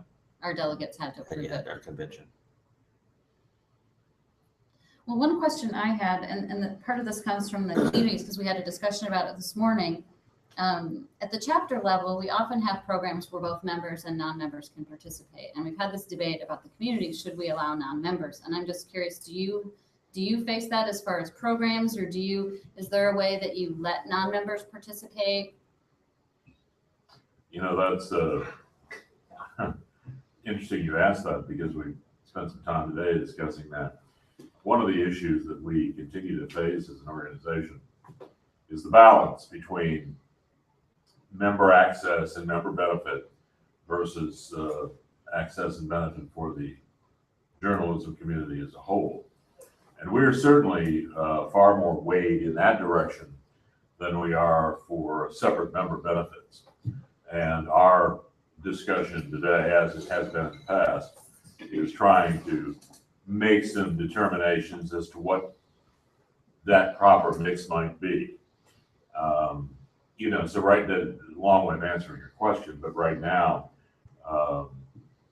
most everything at the organization is in some way, shape, or form available to non-members. And what you have is webinars. You don't have any chapters. Research, webinars, research, legal advice and legal columns, and really, a lot of editorial material, training resources. You can enter our awards program without. Well, you can. You pay more, but you can do that. But like the Daily Digest that I get by email, See? is that available to non-members? Yes. No. The only thing that a non-member can't get is our member list. Our member directory. And there, a few small commercial perks like your program, you have this, that. And on the student side, there are some student resources that are available only to student members. But I would have to say, if I were giving it a percentage, probably in total, 85 or 90% of everything we have is available to anybody who wants it. But that doesn't mean it will always be that way. Oh, no, I'm saying that's what it is now, and that's a focus of the discussion here. Yeah.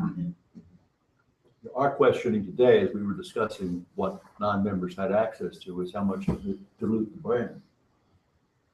By having by letting everybody have access to it, what's the benefit of membership? Interesting. I don't know if it dilutes the brand as much as the argument some would make for having it more available to non-members is the extension of the brand. So quite the contrary. But,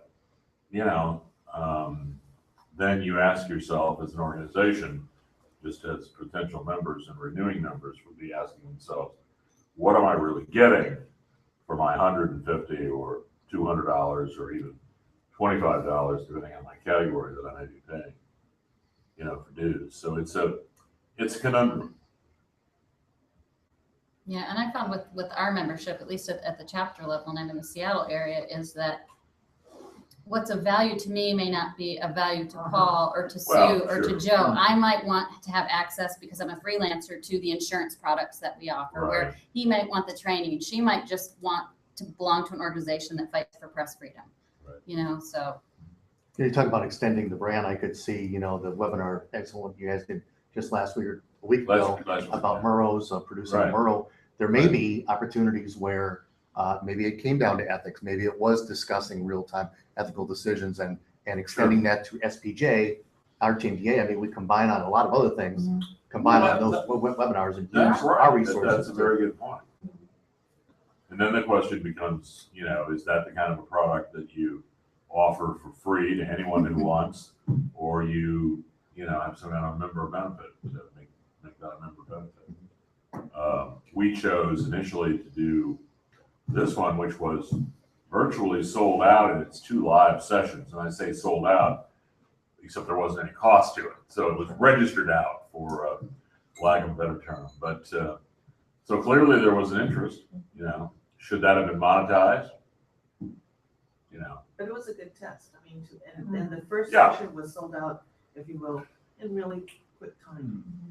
That tells us that there's a need and an interest in what we were offering as a webinar subject-wise. At least for people who, and of course, the topic is always going to drive the interest, and we did it in the middle of Murrow entry season. So, I mean, there's all kind of reasons why people might have wanted to tune into that particular webinar at that particular time. But nonetheless, there was high interest. I think a potential joint webinar on ethics is a great I idea to think pursue. Yeah, that sounds great. promising. It's a great idea. Perhaps for members only. That's going to For Brandon, both, right? for both. Are SPJ you and volunteering RTDNA. are you volunteering to Absolutely. kick that off? Oh, Program committee Just chair joke. We have a chairman of our programming committee who put the last webinar together, Brandon, his name, and I'll have great, awesome. Any other ideas of things like that? I mean, that's exactly what we Yeah. want to talk about, is brainstorm anything we can do together. You never know. That's a great start. Yeah, I think it's awesome. Well, Add in the diversity fellowship program. yeah, I think so. It's a good idea. No, thank you.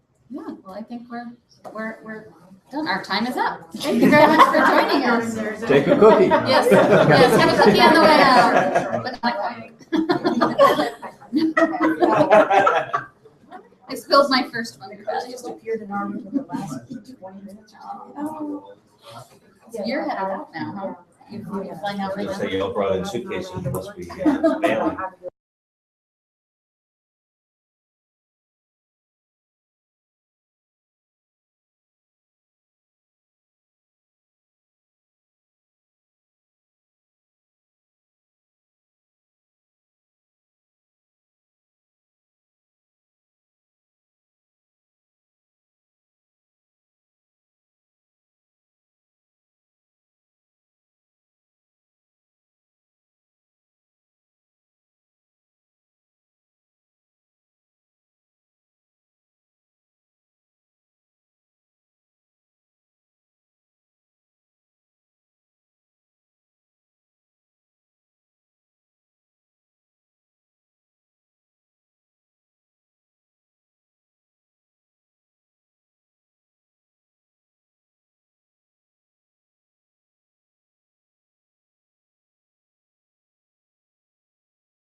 right at the front of the table. Please pay attention. Right, it's true. Okay, so we're going to call our meeting back to order. We've got a couple of items left on the agenda, so we need to complete the awards and honor selection process. We need to talk about the membership representation. And then the last thing is we will adjourn to executive session, which will be the executive committee and staff, where we will do the selection of the SPJ fellow. And what about new business? How would you want to handle that? Take it before we go into exec? Oh, do we have new items Well, I to had a add? couple of things I'd like to talk about, convention, and just based on the discussion we just had, the diversity ex officio, just to Okay, kick it around, not to okay, decide. sure, okay. I didn't realize we had new business and I forgot to ask, so thank you for bringing that up, okay. Well, let's dive back into the awards. I believe we are left with the Wells Memorial Key. This was one of the things that sort of precipitated this entire conversation after EIJ. So we can start with a motion or we can start with a discussion. We started with the motion before, but I think it makes sense this time to start with the discussion and then we'll take it from there. So Sue and Lynn, since you put together the recommendations, why don't you start by? I'll defer to Lynn because I have actually very strong feelings about this. Okay. Well, I mean, this all came out of the board meeting that we had in Nashville. Basically, the thought that board members wanted to be more involved. That's anyways the impression that I got. That's why this kind of all started. Specifically when talking about the Wells Memorial Key, excuse me, wanting to have input, basically. That was what they wanted. They thought it would add to it. So sort of what we came up with after talking back and forth about the different ideas. We would, 2 or 3 nominees will be recommended by the SPJ Executive Committee. So the Executive Committee would meet, have 2 or 3 nominees that they would then recommend to the full SPJ board. The full SPJ board would then take a vote through a secret ballot, and the society may present at least one Wells Memorial Key. There it is. With that, if you don't mind, I would like to defer to Robert. Robert is a Wells Memorial Key winner, and he reached out to many past. Do you want to go? I think it would be good for the executive board to. You want us to discuss this For you first? discuss it, and let me join. Okay. Respond later. Okay. I mean, it's an SPJ board decision. You all should have a discussion. I will personally get off my Okay. head, but, and as I already have, so note that I share with all of you. Right, Bill. Well, when you say that the rest of the board wants input, they have input now. They can nominate anybody in the society can nominate anyone they please who's a SPJ member and fills the rest of them. This would also change it from SPJ may present one to at least one. Now, there have been, I think we counted 3 years in which more than one was given, 4 years. Occasionally it has happened, but what makes it special is the uniqueness. So I would argue for that. I think nominations should roll over, in this case, for at least 5 years and maybe a little more. I know Dick Kleeman had rolled over for about 7 years when he won.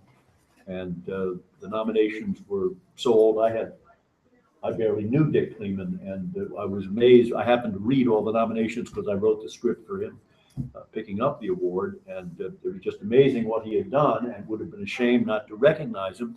But at that particular period, in the late 90s and early 2000s, there were a lot of other good nominees. So I think rolling it over is useful because occasionally you don't have a good crop of current nominees. And I would also argue for if we do decide to change it in 16. Okay. I did want to address the may present at least one. We did that wording specifically because of the examples we found before. Okay. And we didn't, having not been around during that time when that had happened, that's why we said at least one, because maybe and we talked about this actually, extenuating circumstances where, heaven forbid, maybe someone possibly has cancer or something like that, so that we wouldn't want to eliminate them just because maybe you can only pick one. So and we weren't sure if that was the case in any of those situations, but if there are things like that that come up, that's why we said at The least history one. was the time that there were 4, that was to get equal the number of years SPJ had been in existence to 75, because there were some, in the war years, there were World War I years, there were some years that none was honored, and obviously there was none awarded while Chester Wells was alive in the first few years of the organization. The double in with Julie and Kyle, it was just special extenuating circumstances at the time that led to that decision. Have there been years in recent memory where we did not award? No. Okay. In fact, there, Not since the team. other than the war years and the World War I years. Okay. No. Setting aside the tradition piece and who should make the decision, 2 things that I heard loud and clear at our September board meeting was that we want our same for the other recommendations. We want the process to be more transparent. We want to say, this is how it's done. Here's our timeline. Here's our process, whatever. We also want a deeper pool of nominees. And again, that has to go beyond HQ, and it's incumbent upon us and our membership to find or to broaden the search for nominees. I think, are we all in agreement on that piece of things? Okay. So then that brings us to the sticking point, who makes the decision? Should it be the executive committee or should it be the board? So what is best for SPJ? Joe? Well, I mean, I think it's certainly worth discussion, and I'd love to hear, like just in the other awards, I'd love to hear what the full board has to say and how they feel, what they're convinced by. I was pretty swayed by the literature that Robert sent, and I think that is obviously that's available to everybody on the board now too. But that is, I think that should be considered heavily. I am of the same opinion you are. It's likely that I will not vote here or at the board meeting unless there's a tie, but I feel the same way. I was also swayed by that, but I also think it should be the board that makes the decision. Is it executive committee or is it board? If it were up to me, I personally think it should stay the way that it is for a lot of different reasons, but I want to hear from you. Bill? Actually, the way that it is the officers make the decision, not the executive committee. Right, I'm sorry, you're correct. So we're Yeah, we're you're right. diluting it 2 steps. Yep, sorry about that. No, I'm glad you clarified that. Well, and there are reasons for that, and certainly the board can take this up in India and be a fine conversation. But my recommendation would be that they just leave it as is, because this is truly different than the other awards, in that there's a tradition, a history of secrecy first, of people not knowing the winner till the banquet. That's just part of the award. The other thing is there's a tradition of making sure the person's going to be there. And that's really tricky because one, you have to pick a winner who you know is going to be there. And then you have to figure out how that person's going to be there without asking them, oh, are you going to be at the convention? Because we're going to give you this award, right? Because it'll be a surprise. So that's something that this process, I think, just wouldn't be conducive to. Not to mention all the other things that all these other folks brought up in their emails to Robert. I just don't think the system's broken. I think in this case it's just fine the way it is. Hopefully we can get more nominations. I mean, every year I've been part of it, we haven't had many nominations. I can't remember, Joe. It's usually a bunch of people get together and submit one nomination for a person, and they all submit things and they co-sign, and I mean it's like one effort. Sometimes maybe that person isn't going to be there, and these executive officers, these officers have to then go with someone else or come up with someone else. Which is the beauty of having a 5-year. Yes. Well, the 5-year minimum. I think even on Wells, it could be more than 5. It could be 10, I think. But yeah, no, I mean, I can't imagine any benefit for this. And we have other awards that the boards will not select. The First Amendment Award. a $10,000 prize. The board has no say in that. Neither do we. It's selected by the SDX folks. Let's see, there are probably a few Is other. that the full board that makes that decision, or is it It's just a committee of exec? the board. Yeah. Just Not even exec, it's a. Officers? No, committee. Just So, some committee. The committee. Committee selects our biggest prize given, monetary, of our whole organizations, right?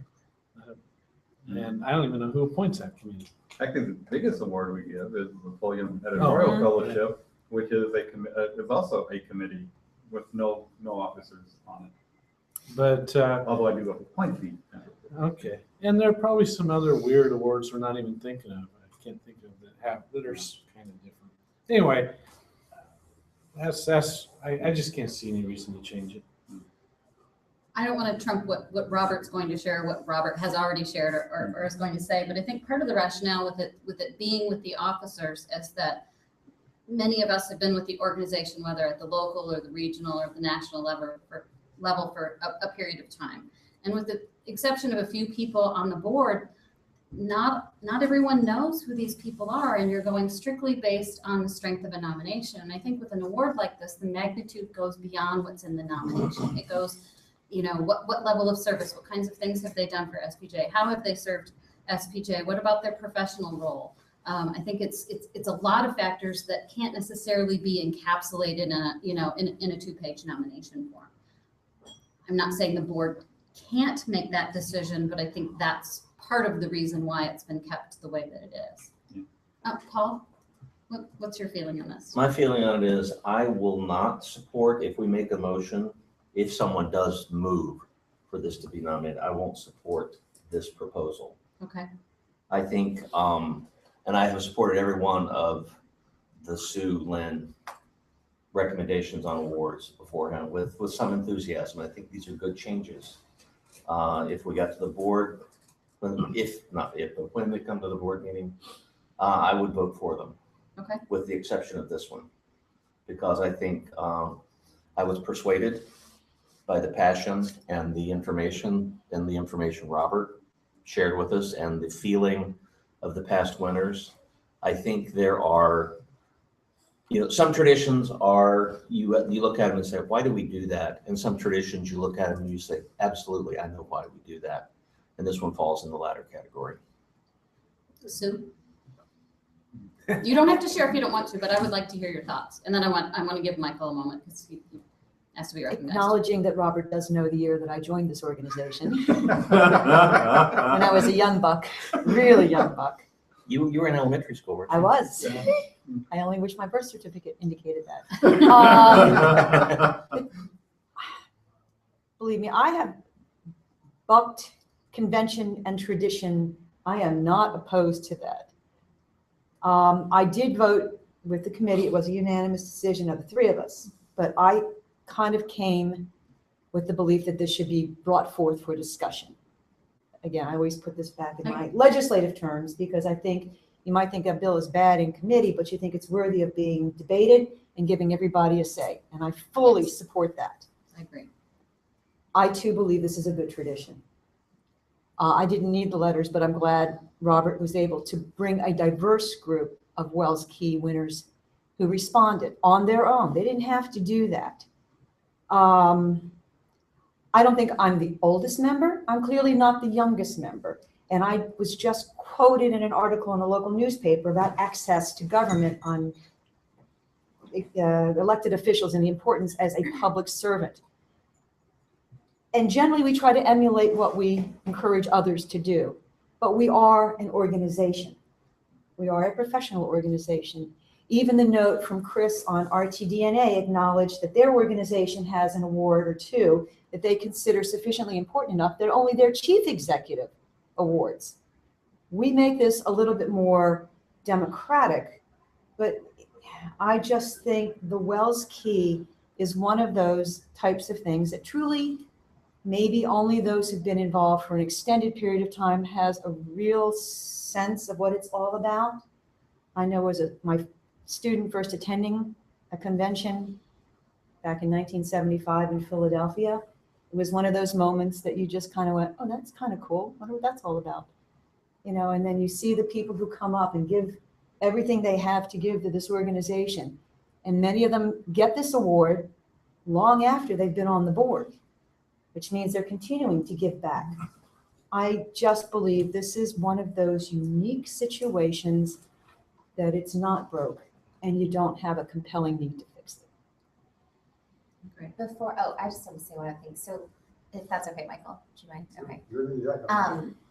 So I am a big fan of tradition and actually really do also like this tradition.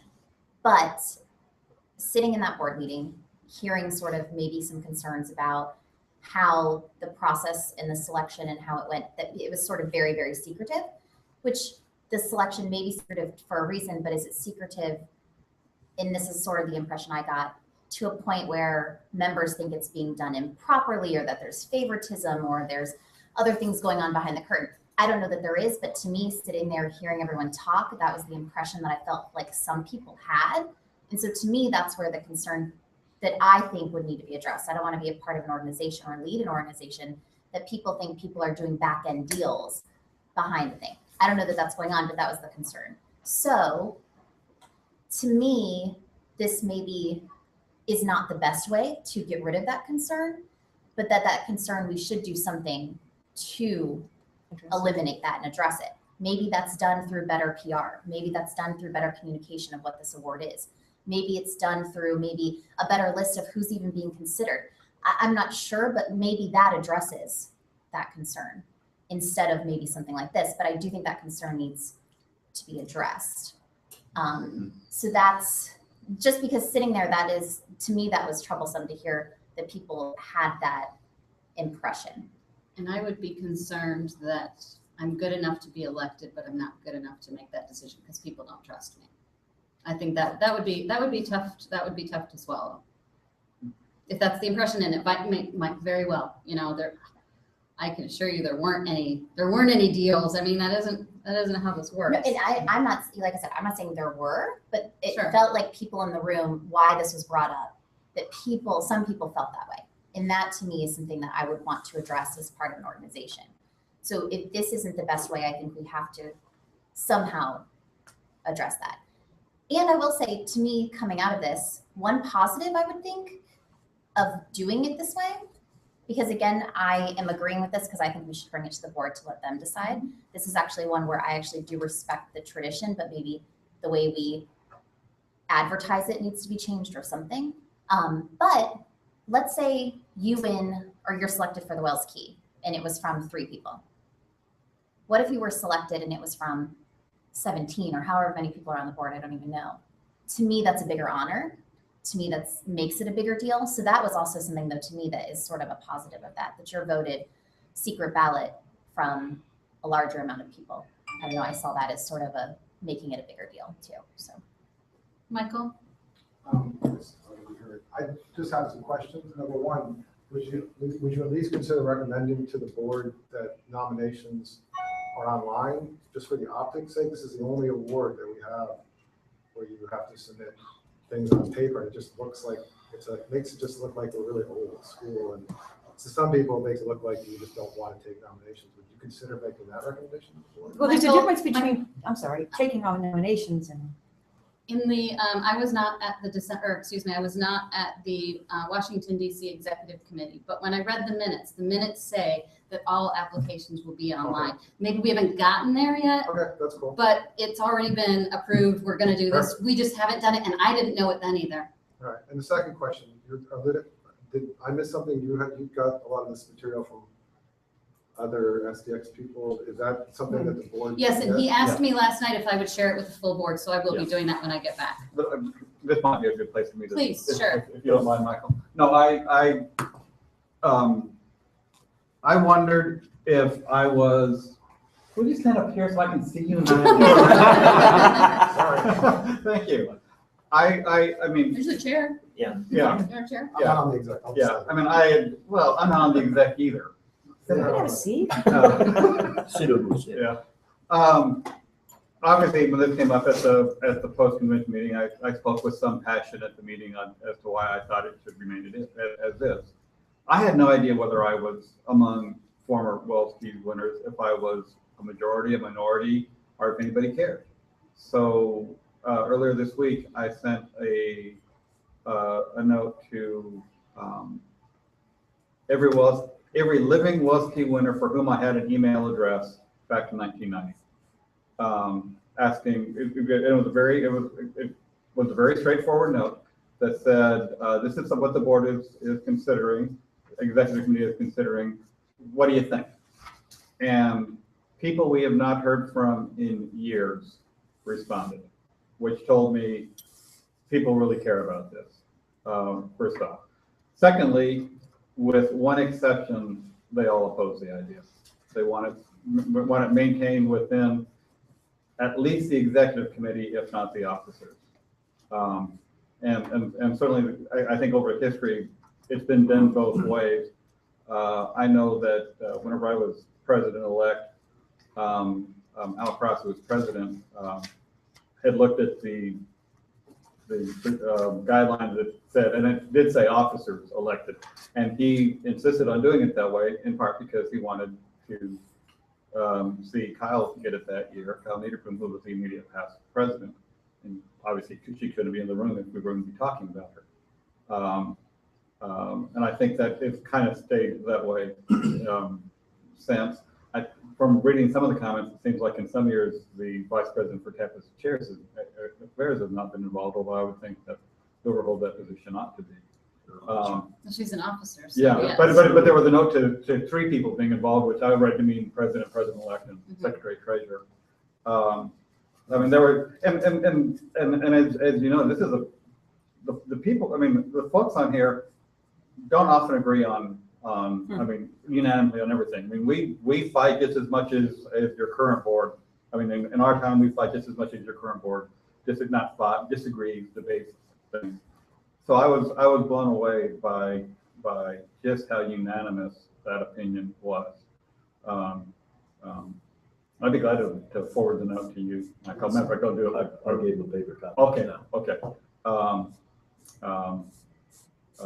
It was pretty strong. But and I thought I mean, everybody was good.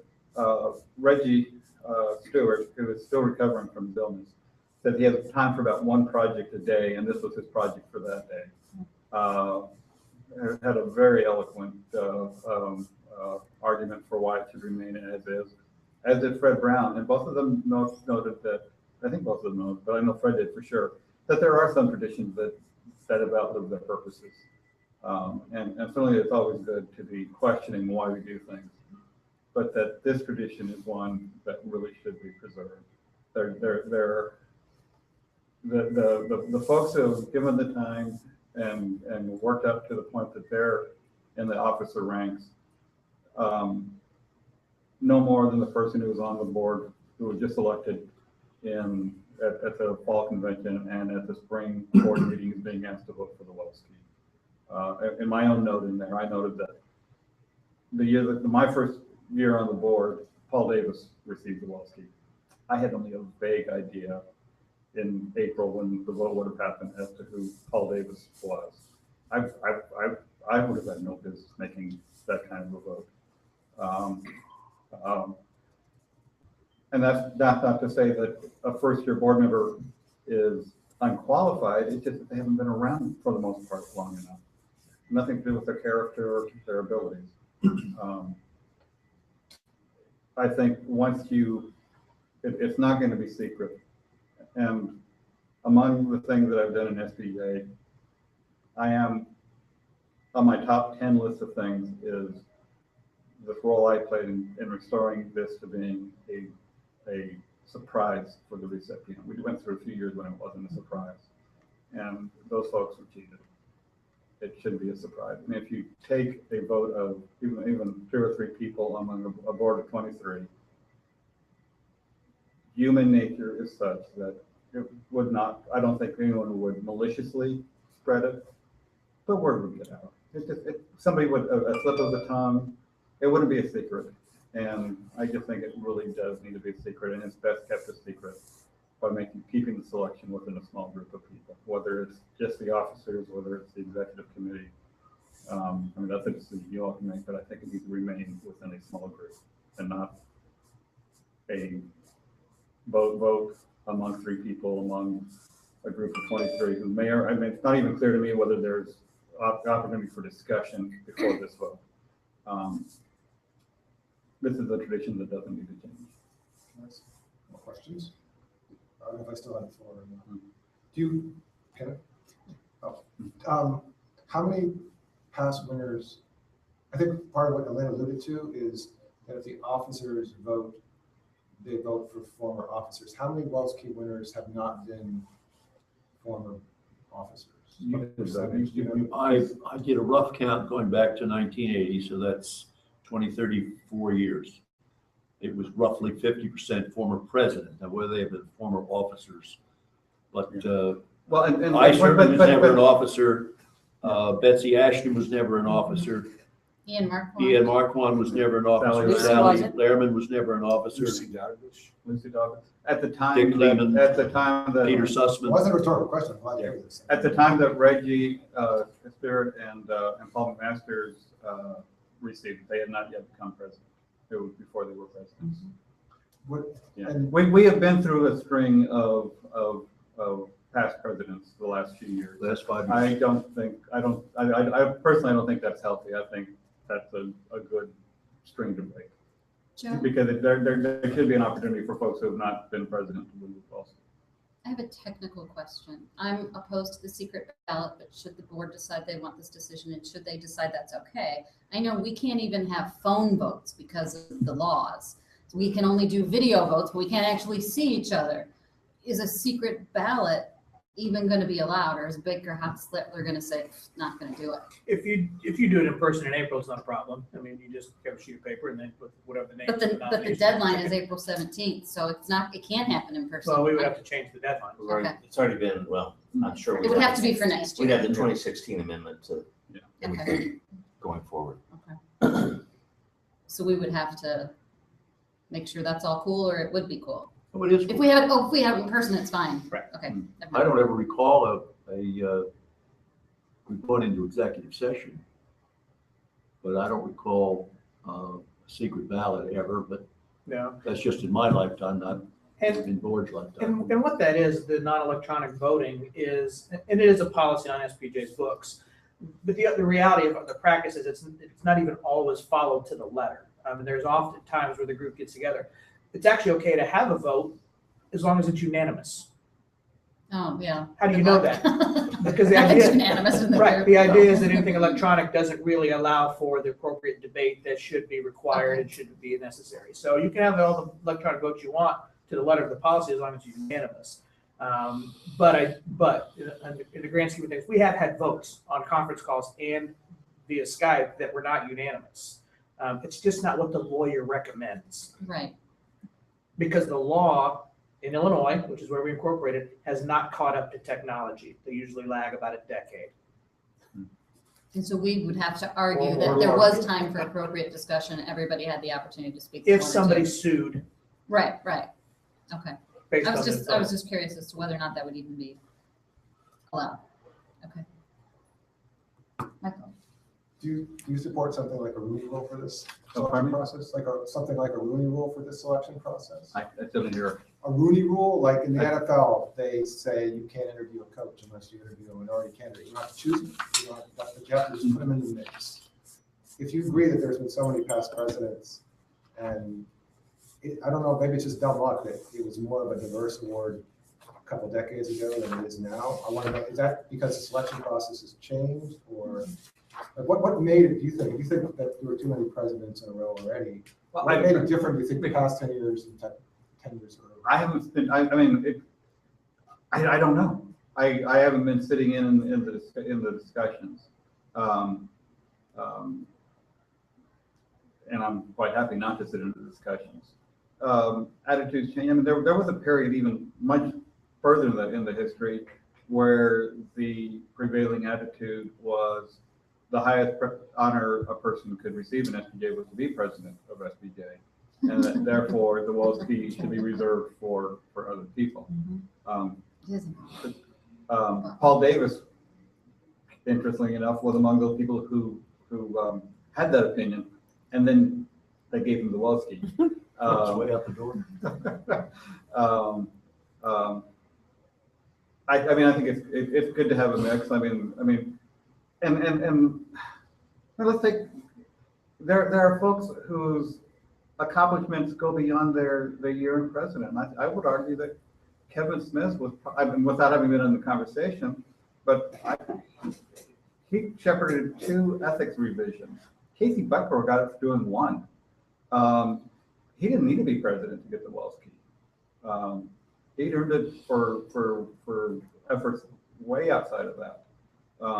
There, like other folks got it before being president. I think I just got it because I stuck around long enough and I finally felt like I had to give it. You were parliamentarian for like since dirt was invented. I was happy to sign your letter. Well, and I can say, at least the times I've been in these meetings, that every time the folks have talked about a diversity of candidates, it's, in all ways. I don't think this is causing any problems to say, but last year we talked about a longtime chapter leader. We've talked about a person who was never an officer, not even on the board. We bounced and talked around a lot even though we only got 1 nomination, the officers every year talk about who are we missing? Let's look back at the previous nominees. Let's make sure we're, and so I can just tell you firsthand that discussion, at least since I've been as an officer, has been going on. And it's just kind of, just by chance that I don't know what I can't remember. Kevin Smith, Robert. Let's see, it was Alcross. It was Alcross, me, Dave Carlson. Yeah, so we've had this little string of past presidents, and we've had 3 Hispanics in the past 10 years. Counted 9 women going back to 80. I mean, that's not good. We have to keep working on it. That's for sure. But I think the officers have been really considering lots of candidates. Well, that's my experience. One of the comments at the September board meeting is that it's a lot of white males. Well, if you go back to 1969 when women were first allowed, that was 46 years ago. So unless a woman is at least 46, there's not even going to be a woman that could even qualify, until. We had more diversity. I did the numbers in one of those blog posts. You had more diversity 15 years ago than you've had the past 10 years. So whatever that means, that's why I was wondering. You said Vice President for Campus Affairs wasn't in the process and now is in the process. So part of my question is, what is the selection process? Because I'm still not even sure myself. And if adding more officers or executive board might be a way to sort of, because I do think I had this conversation with SPJ. So that's not what I wrote. So basically, they're the ones, their attitude is basically, you kind of recognize hard work in people that look like you. Just a natural thing. So if the board doesn't want to change the whole thing, you make a very passionate plea for it, that's cool. What's the way to sort of make sure that more people are considered? Like the definition of hard work to a group of homogenous people is going to be one thing. If you say her position wasn't in this process early on and now it is, that's helpful. Say it's the executive committee, which is a little more diverse, a little more young and old. You don't want too many young people on there because they wouldn't know anything. Well, maybe one young perspective among 5 other votes ask the right questions. I'm just curious about that. I think it goes back to the nominations, and we need to all be out there looking for potential nominees, whether they're purple, polka dotted, male, female, 100 years old, or 15 years old. It's incumbent upon, if we want to broaden, or if we want to deepen the nomination pool, we need to help fill that pool. We can't leave it up to leads and a couple of tweets and Facebook or whatever our channels are. It's incumbent on us, the SDX board. We need to go out and seek those, and we need to make sure that people, no matter what color, religion, race, gender, whatever, we need to make sure that people who are doing good work for the society that fit that definition get nominated. Well, hopefully just putting it online might help. And now that if you guys are going to advertise a lot more, I've been on the SPJ board for a long time. I didn't know I didn't know how this process even worked. No one's ever explained it before, so you don't know to nominate someone. Right. If the process isn't open and there isn't a real call for, I mean, how often do you actually tell people to submit names? So if that's gonna happen, great. I think we all agree the process could be better. Paul? I think one of the things that, one of the very productive things out of raising this issue last fall is that it has created, it has shown the necessity for being systematic and open and obvious about how we do all this. And No, go ahead. oh, okay. So that's a good thing. And we've gone through, and there are a series of recommendations that the executive committee will make to the board in April. Granted, most of them are by a 4-3 vote. One of them was unanimous. I don't know how the vote would be if we made some kind of, made some kind of motion on this. I would be inclined to move that the selection of the Wells Key be made by the SPJ Executive Committee. With all of the, publicity. I think Dana's point is very well taken. We need to get the word out about this to have, and if nothing else, this certainly has raised the level of understanding about the type. And Dave is correct. I mean, I've only been involved in one selection, but Dave is right. I can speak to that for how it was done last year. So it's a point very well taken. Did you ask these guys if they felt the executive committee was too broad, or were they cool? When you read through it, there'll be some folks who, I didn't get into that granular detail. I just asked, what do you think about this detail? But these folks being who they are, there were some who said that they thought the executive committee would be fine. Others who thought officers alone should do it. I'm not bothered either way. It means that you will never have a immediate past president get the Wells Key, which is fine. Shoot, I had to wait 12 years. Let them wait. Well, I'm not getting it. I know that. Nor do I want it. Remember that with Paul. Huh? Yeah. Don't get it. Reverse psychology. Yeah, right. Oh, we'll show Dave. He'll get it. I think that it doesn't bother me one way or the other if it's exec or if it's just officers. Do you think most of these other people would object or not object? I think they want it kept within a group of folks who have history with the organization, who've had some time, who know who these people are, and I think you get that with exec or you get that with officers. I agree with that, and I would actually feel more comfortable with more people, with the executive committee. I'd be very comfortable with that, because that is a big responsibility for 4 people to take on. And I might not know somebody, but maybe she knows somebody, or maybe she has some history with that person, where when you limit it to 4 people, you have a limit. I'd be okay either way, but I actually prefer the executive committee having that. And I think you can keep the secret within that. I think so. I think so. I think so. A little harder, but maybe. Bill? As for the diversity, at least the last 3 years, I think, the Wells Key nomination has been in the executive committee board book. Whether it was also online, I don't know. I don't think so. No, I've shared that separately with only the people. because I knew who was nominated, but I didn't participate in the election. There was one year when it got into the book, and I know. Shit hit the fan. Well, and then not so much the shit hit the fan, it was like, oh, that shouldn't be in there. And I think since then it hasn't been. And Because it's not so much that you want the winner to know that he's been nominated. This is the one place where it's best if that list of nominees isn't public. I remember in the years where I've seen the list of nominees that, with the exception of 1 year, it's been multiple people. So it's not just a one thing. And I think by expanding how long the nominations roll over, 5 years, 10 years, I prefer the latter, 10 years, you're going to have a diverse group. It won't all be past presidents, and presumably there'll be some people of color, et cetera, et cetera.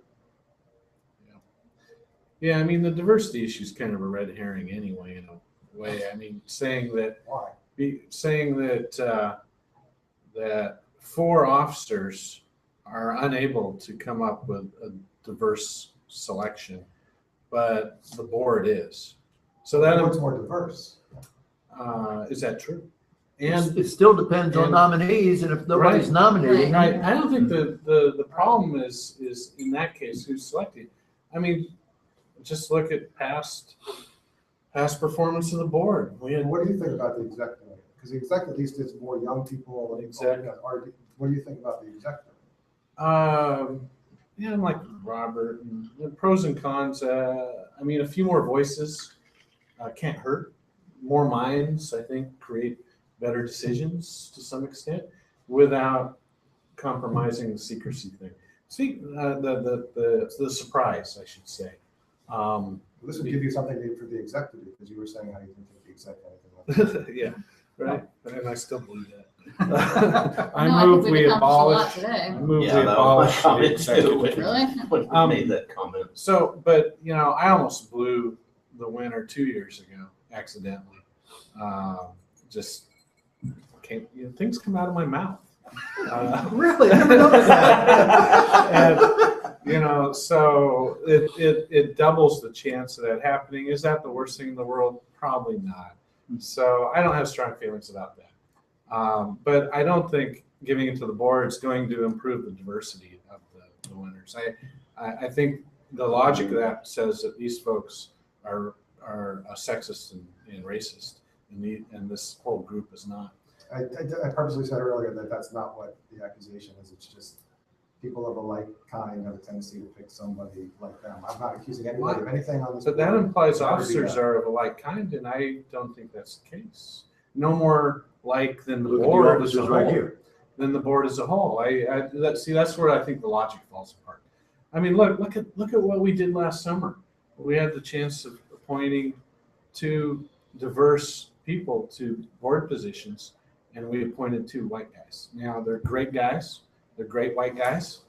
But the board had the opportunity of diversifying the board with minority candidates and other candidates, and it chose to go with 2 white guys. So does expanding a decision up to the full board, is that going to improve that sort of thing?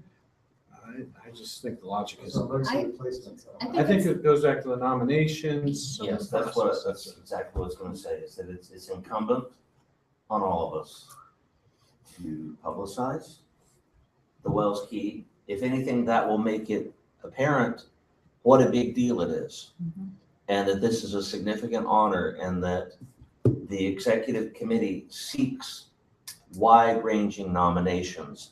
There may be somebody we don't even know about, that we get a well-considered nomination, and we say, hell yeah, that person has done something significant and is Wells Key worthy. We don't know that at this point. I mean, we did talk about some people that would have been, frankly, who? To a certain group of people, and then we would explain why he or she won. They say, oh, amen.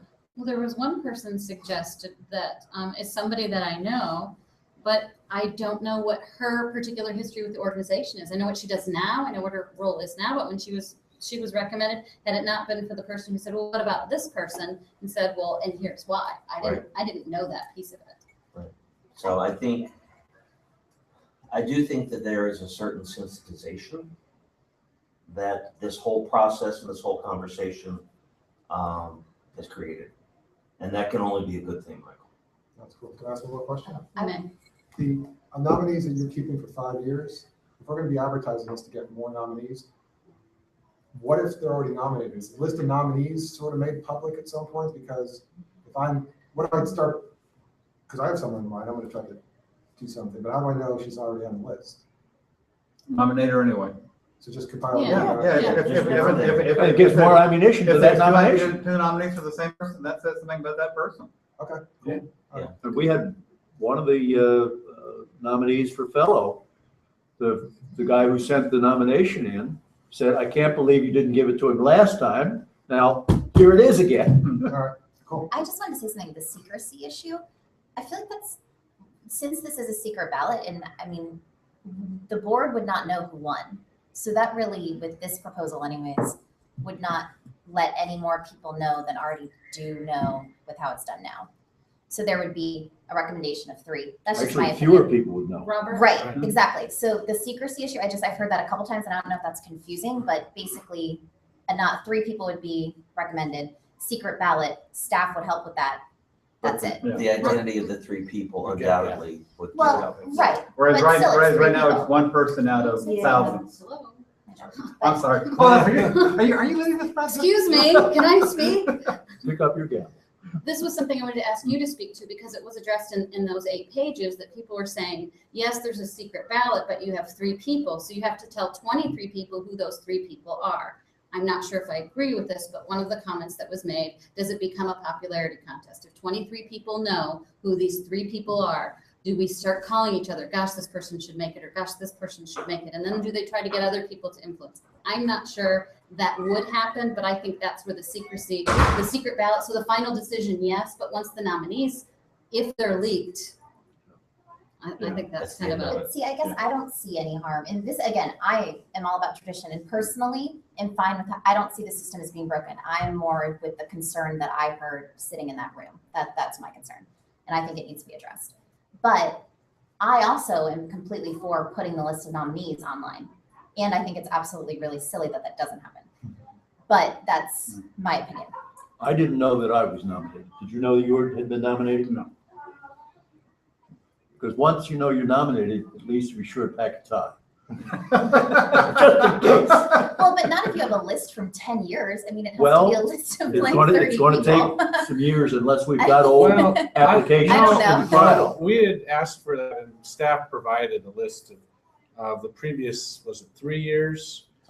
I was nominated 1 year, and they overrode me. I wanted to pick me, but they said no. In fact, Hagi was nominated, and she was also in the selection. She was an officer at the time. So yeah, but if you were to put all those, especially if you go 10 years, here are all the folks who have been nominated over the past 10 years. I don't know. I feel like a baseball player that doesn't make the Hall of Fame in the first 9 years he's eligible. But I think it would help address for me anyways, the concern that I heard in that room was that it was secretive. No one knew what was going on. People felt left in the dark with it, that maybe decisions weren't being made properly. Again, I'm not making that accusation, but that's what I heard sitting there. Do you So believe does that? I don't know enough about how it was done in the past or how, that's what I'm saying. I don't know enough to come to that conclusion, and I trust the people that are here. So no, I don't think so. But if other people feel that, I would hope that we would work to make it as transparent as possible. That's all I'm saying. So to me, putting a list of names online isn't making it any less prestigious in my mind. I don't think we're going to solve this today. I think it's important that if that is the feeling of the board, that they express that themselves. I think I don't see this nomination or this recommendation being approved by this particular body today. We can certainly take a vote. I think we really need to have this discussion with the full board. We've got to find out, are people really saying that? If it's 3, is it 3 people? Is it 20 people? We don't know that. Paul. Should we, at least to get the conversation started, and if appropriate, I would so move that we say the selection of the Wells Memorial Key shall be made by the SPJ Executive Committee. And if it's the will of this group to express that, at least that way we can take that to the board and say, this is how we feel. And then we get out there and we explain why. And we still discuss it. And We still discuss it. Joe. I throw just with the question of inclusion, I throw this out as, I like the idea of the board, of the executive board, it's opening it up to that. But what if there were 2 board members who were a part of that decision too? No, I mean, outside of this group. 2 So people. executive committee plus 2 at large. Plus 2 at large, let's call them at large, who would then play, who would get all the information, who would be, the signed confidentiality. No. but they would, they would be a part of that decision. And maybe I just throw those out. That could be a discussion, obviously, in April that people may feel better about that, feel like, okay, there's at least two more bodies who are involved, who are engaged. I just, I don't know if I agree with that. I'm just throwing it out, just saying. Well, I would say if we're looking at the officers, so we have 4 people now, and several of us had said, well, we'd be okay expanding it to the executive committee. So we've already added 3 people, and then that would be adding 2 more people. Again, I think we're not going to solve this today, and no matter whether we approve the recommendation or we don't, it's still going to go to the board, and the board is still going to decide what it wants to do. So, And a whole different but related matter, which Michael pointed out, and it's fair enough. When you're new to the board, there are mysteries about SPJ, which are not readily apparent. Perhaps in the new board member orientation, although this information about the selection of all of these award winners appears online, it should be both reviewed and included in the packet of information so that it's incumbent, if they're not paying attention or they're, there's no excuse. You do your homework, ideally. What else can you can't hit them over the head and say, God damn it, look at this. You gotta want to do it and be engaged in the process. So we can take the extra step and give it.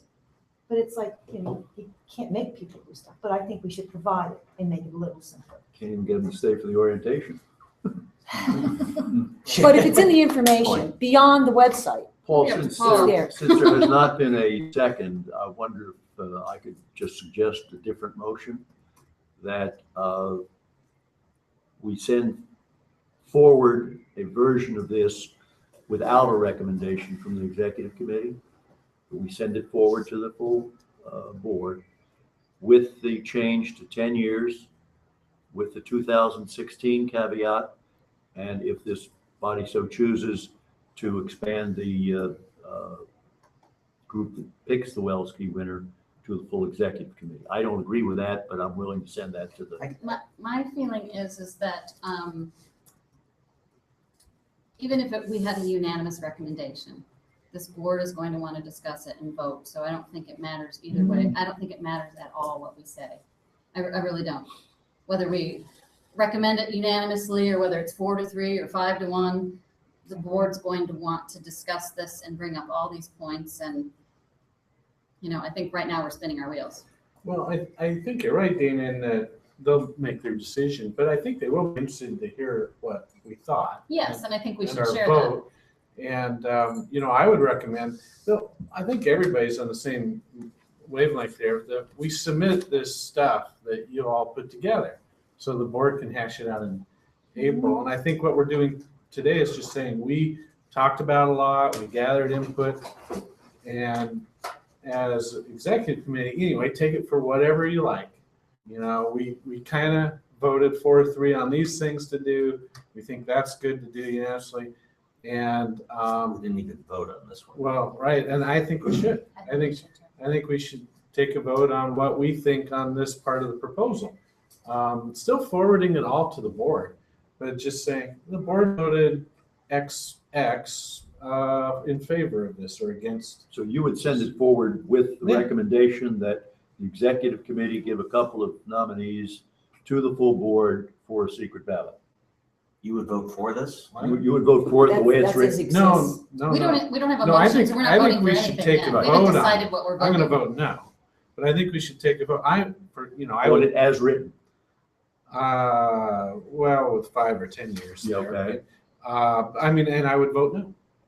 Or what if again, I go back, what if I made the motion I suggested that is different, that's just a straight, the Welski is chosen by the SPJ Executive Committee.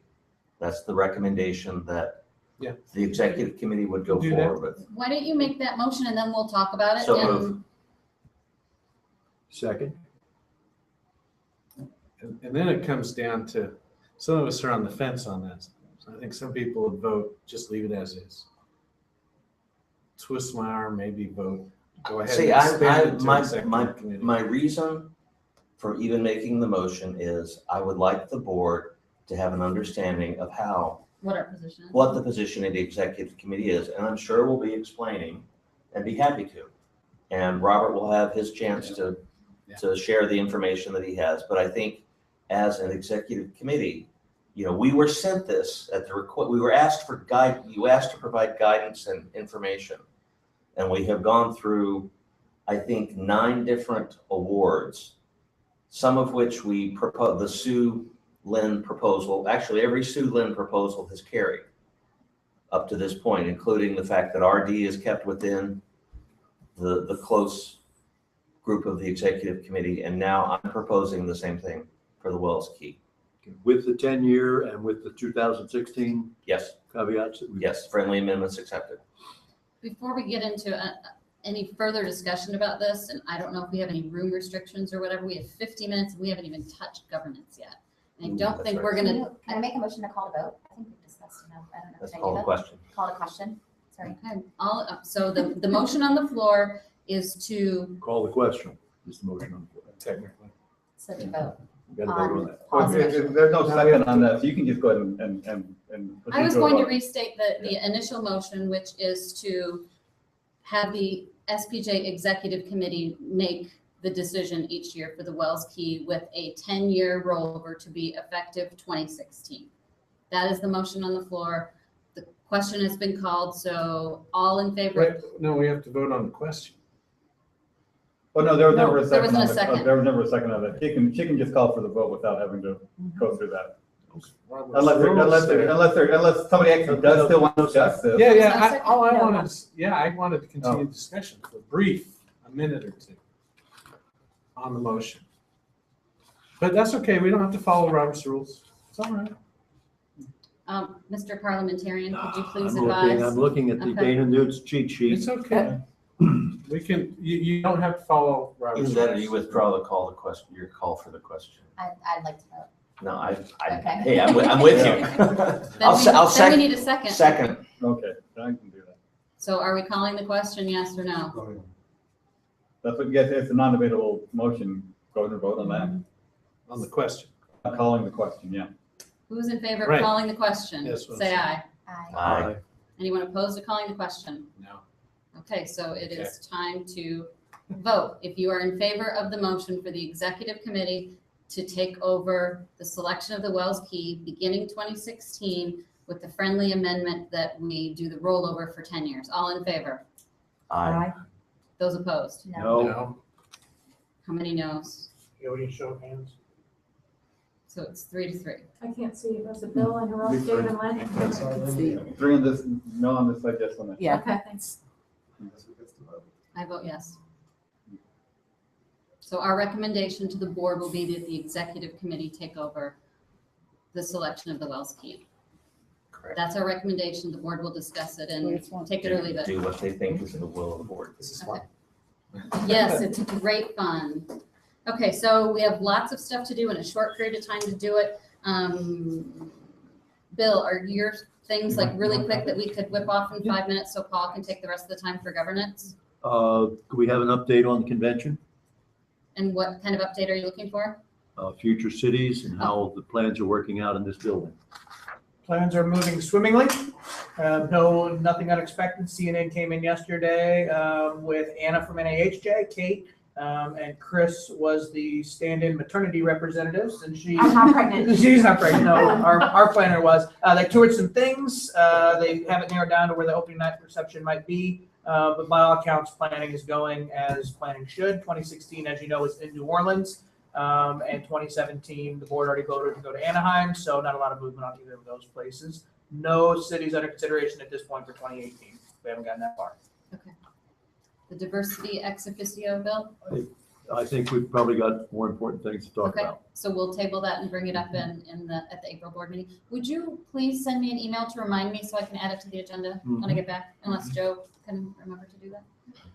Okay, so with that, we will talk about membership representation and Mr. Fletcher's report on page 43. First of all, I want to say thank you. This has been talked about a lot of times and been brought up, so thanks for all your work and thanks to the staff for helping provide you with that information. And with that, Yeah, I would open my report with echoing thanks to Tara Puckey and Joe Skeel, because they are the ones who did the digging through every single one of the regional rosters to be able to provide the information that you have before you on whether people are aligned with as members of chapters or not. The question, and we talked about it at Nashville last summer, the ballpark figure, and Joe, you were awfully close, is that the ballpark figure Joe gave me last summer was that 43% of the members of our society are not members of our chapters. By digging through all of those regional rosters, the actual figure, the hard, cold numbers, is 41. So it's still 2 out of 5 members are not members of chapters. The issue is the way that our society's governance is set up is dependent upon chapter membership and chapter representation at convention. In other words, convention delegates are chosen based on chapter size.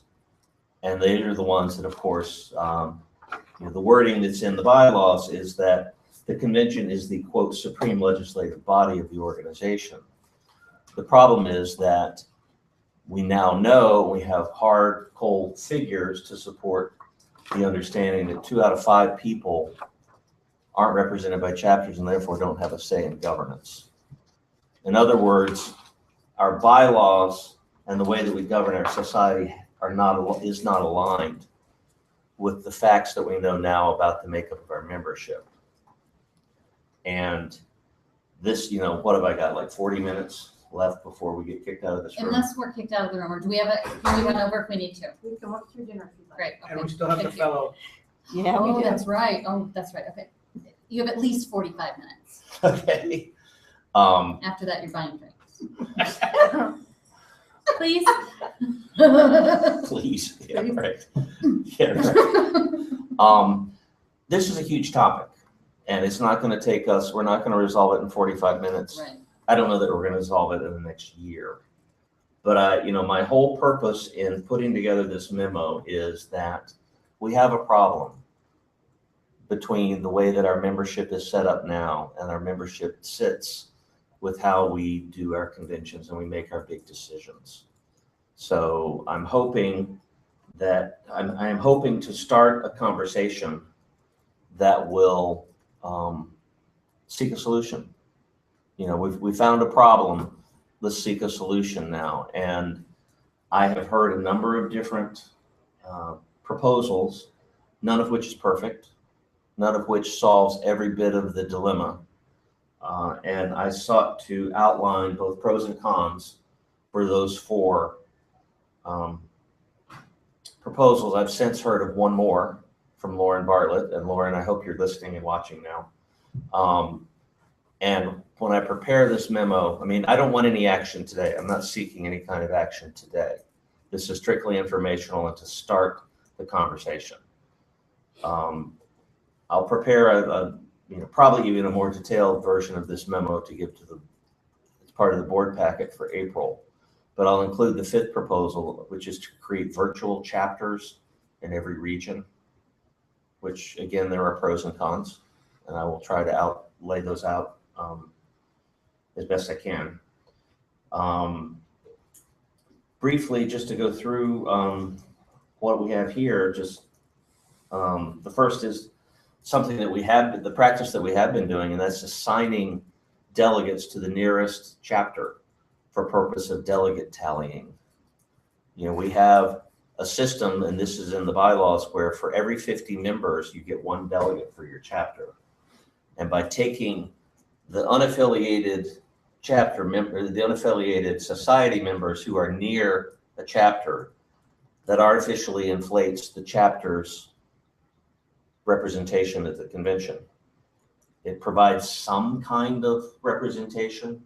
Somebody that if they live, say for example, Bill, they live in Maryland, suburban Maryland, and they don't belong to either DC Pro or Maryland Pro. They might get assigned to DC. By zip code. By zip code, yeah, exactly. That system doesn't require a bylaws change. That's one of the things that we will run into in considering this, is that it all requires a bylaws change, which is not the easiest thing to affect, but happens. Nor should it be. No, it shouldn't be. You're right. 1 member, 1 vote is another system. which would make SPJ a pure democracy, where decisions made at convention are ratified. That would drastically alter the convention experience, I think. And we would end up giving the 41%. The 41%, when we move to one member, one vote for elections, they absolutely have a say in who the officers and directors are going to be. Other decisions, not so much. So, a regional delegate system would allow to take the number of unaffiliated members in a region, create delegate positions for those, use the same 50, one delegate for every 50 people rule that we have for chapter membership, chapter representation.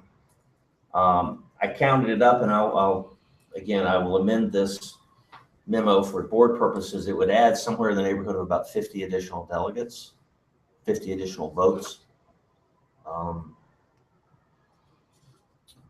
And one of the things that we don't know, and I'll come to this at the end of this report, is we really don't know the level of interest of unaffiliated members. You know, Dave Collier's never belonged to a chapter. Student chapter. Student chapter, okay, but since then you haven't, and you are one of the 41%. I'm a 41%er. I'm a floater. Nobody wants At me. large. Yeah, and the nature of your interest is yet to be determined. After today, I'm really not interested in any participation. I think one of the pros for that is that it allows, we might troll and find some people that currently aren't interested or aren't currently involved. We might get them involved if they were to come to convention and all of a sudden they realize this is all really cool and we want to get involved. We experimented with straw polls last August. We held a straw poll on the Code of Ethics revision and on the name change question. And our participation was what, about a little under 500? I cannot remember. I want to say 469 was the number on one of the questions. Yeah. So at least if the board so moves and thinks there's a significant question that we need to get input on, we can always commission a straw poll ahead of time, which would provide the delegates some guidance on an issue, which is I think what we sought to do with the 2 straw poll questions last year on two significant issues that we were going to have before the convention. It's not perfect. The level of participation, 6 or 7% maybe. So what I would think we might want to consider, since we have this straw polling technique, we might want to put a question to the 41% because we can identify who they are. And we could send them an electronic ballot seeking input, because that's one of the things, that's one of the problems that this debate that's been around for a while is that we don't have cold hard facts. Right now we have a sheet of cold hard facts in this chart that I shared with you so that we know the extent of the issue numerically. There's more number parsing I might try to do within that to see if there's anything that I can tell. One thing I could not tell is whether affiliation or unaffiliation was a function of length of membership. Depending on how long somebody had been a member or not. And I looked at about 4 of the 12 regions and I found no correlation that meant anything. So that tells me there really isn't one. So I think we ought to consider, polling this group to get their input and finding out what they think. Tara. There's a comment. Yes. And it speaks to your point. So I'm glad Paul raised the issue that we don't really know the level of interest about governance among those unaffiliated with chapters. I maintain what I've been saying for years. Most people aren't interested in chapter governance. How about polling those members about their interest level? And that was from Laura Bartlett. I apologize. I think that would be the first question, frankly, as to what, are you interested in having, let's say, Bill? Let me just give anecdotal information for something DC Pro did within the last 4 or 5 months. They sent a letter, paper mail, to everyone who was within our zip code containment who had not renewed.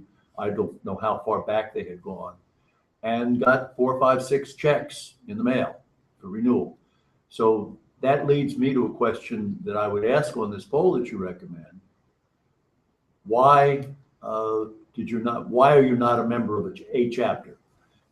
Did you neglect checking a box? Was it something that simple, just a clerical error? Can you not afford the dues, which we charge $25 for, and a lot of chapters charge $0? Or is it you don't think you'd get any benefit of it?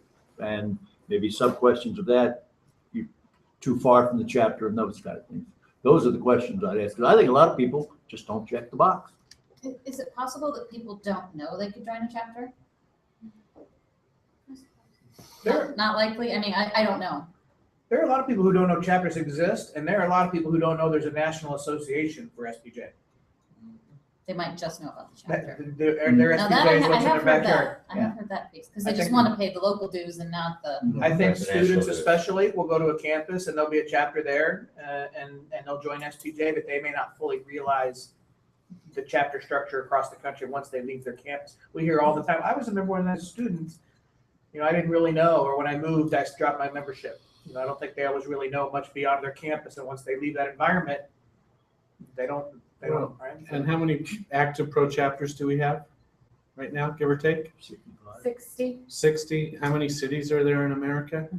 So, I've never lived in a place that had a chapter. I'm not as fortunate as Robert to live in Phoenix. Yeah, and we do sympathize with you for that.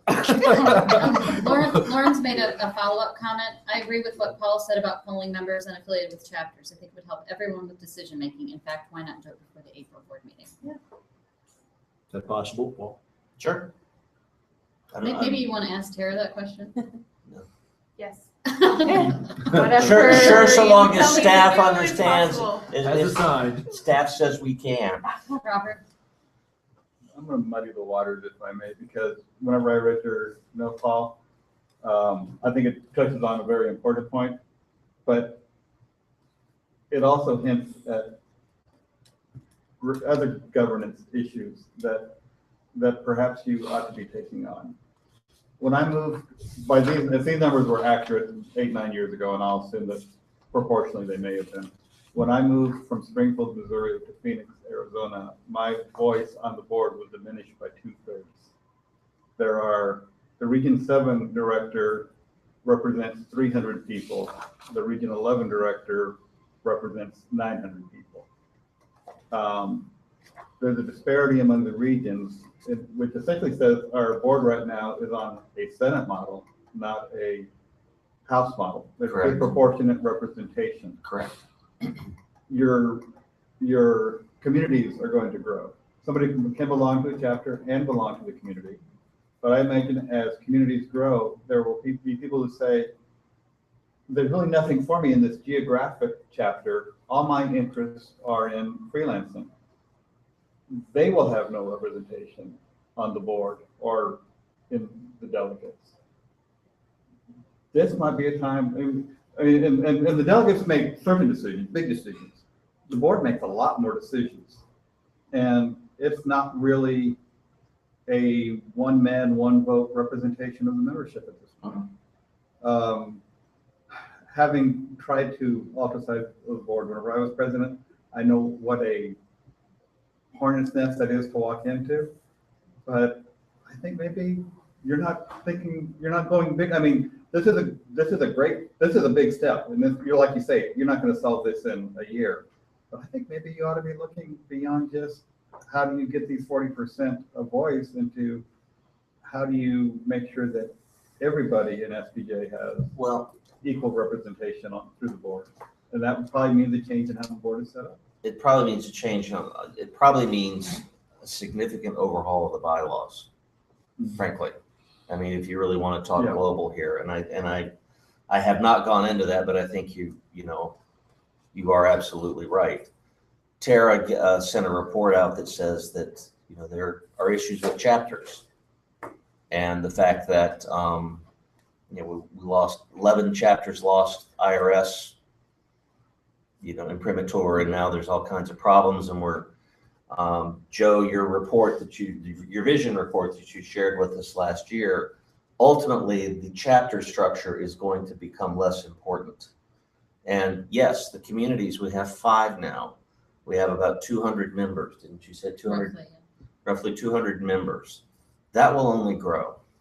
And we want that to grow because we've taken a look at the way that our membership seeks to get the most out of the experience and out of their membership. And that is what we want. So yeah, the way that we do all this should track that. You know, picking the right moment to do that. I fully expected, you know, someone to pick up on, just as you did, Robert, that, yeah, we're talking bigger changes potentially, and whether we're going to, that's why I said, I don't think we're going to solve it anytime soon.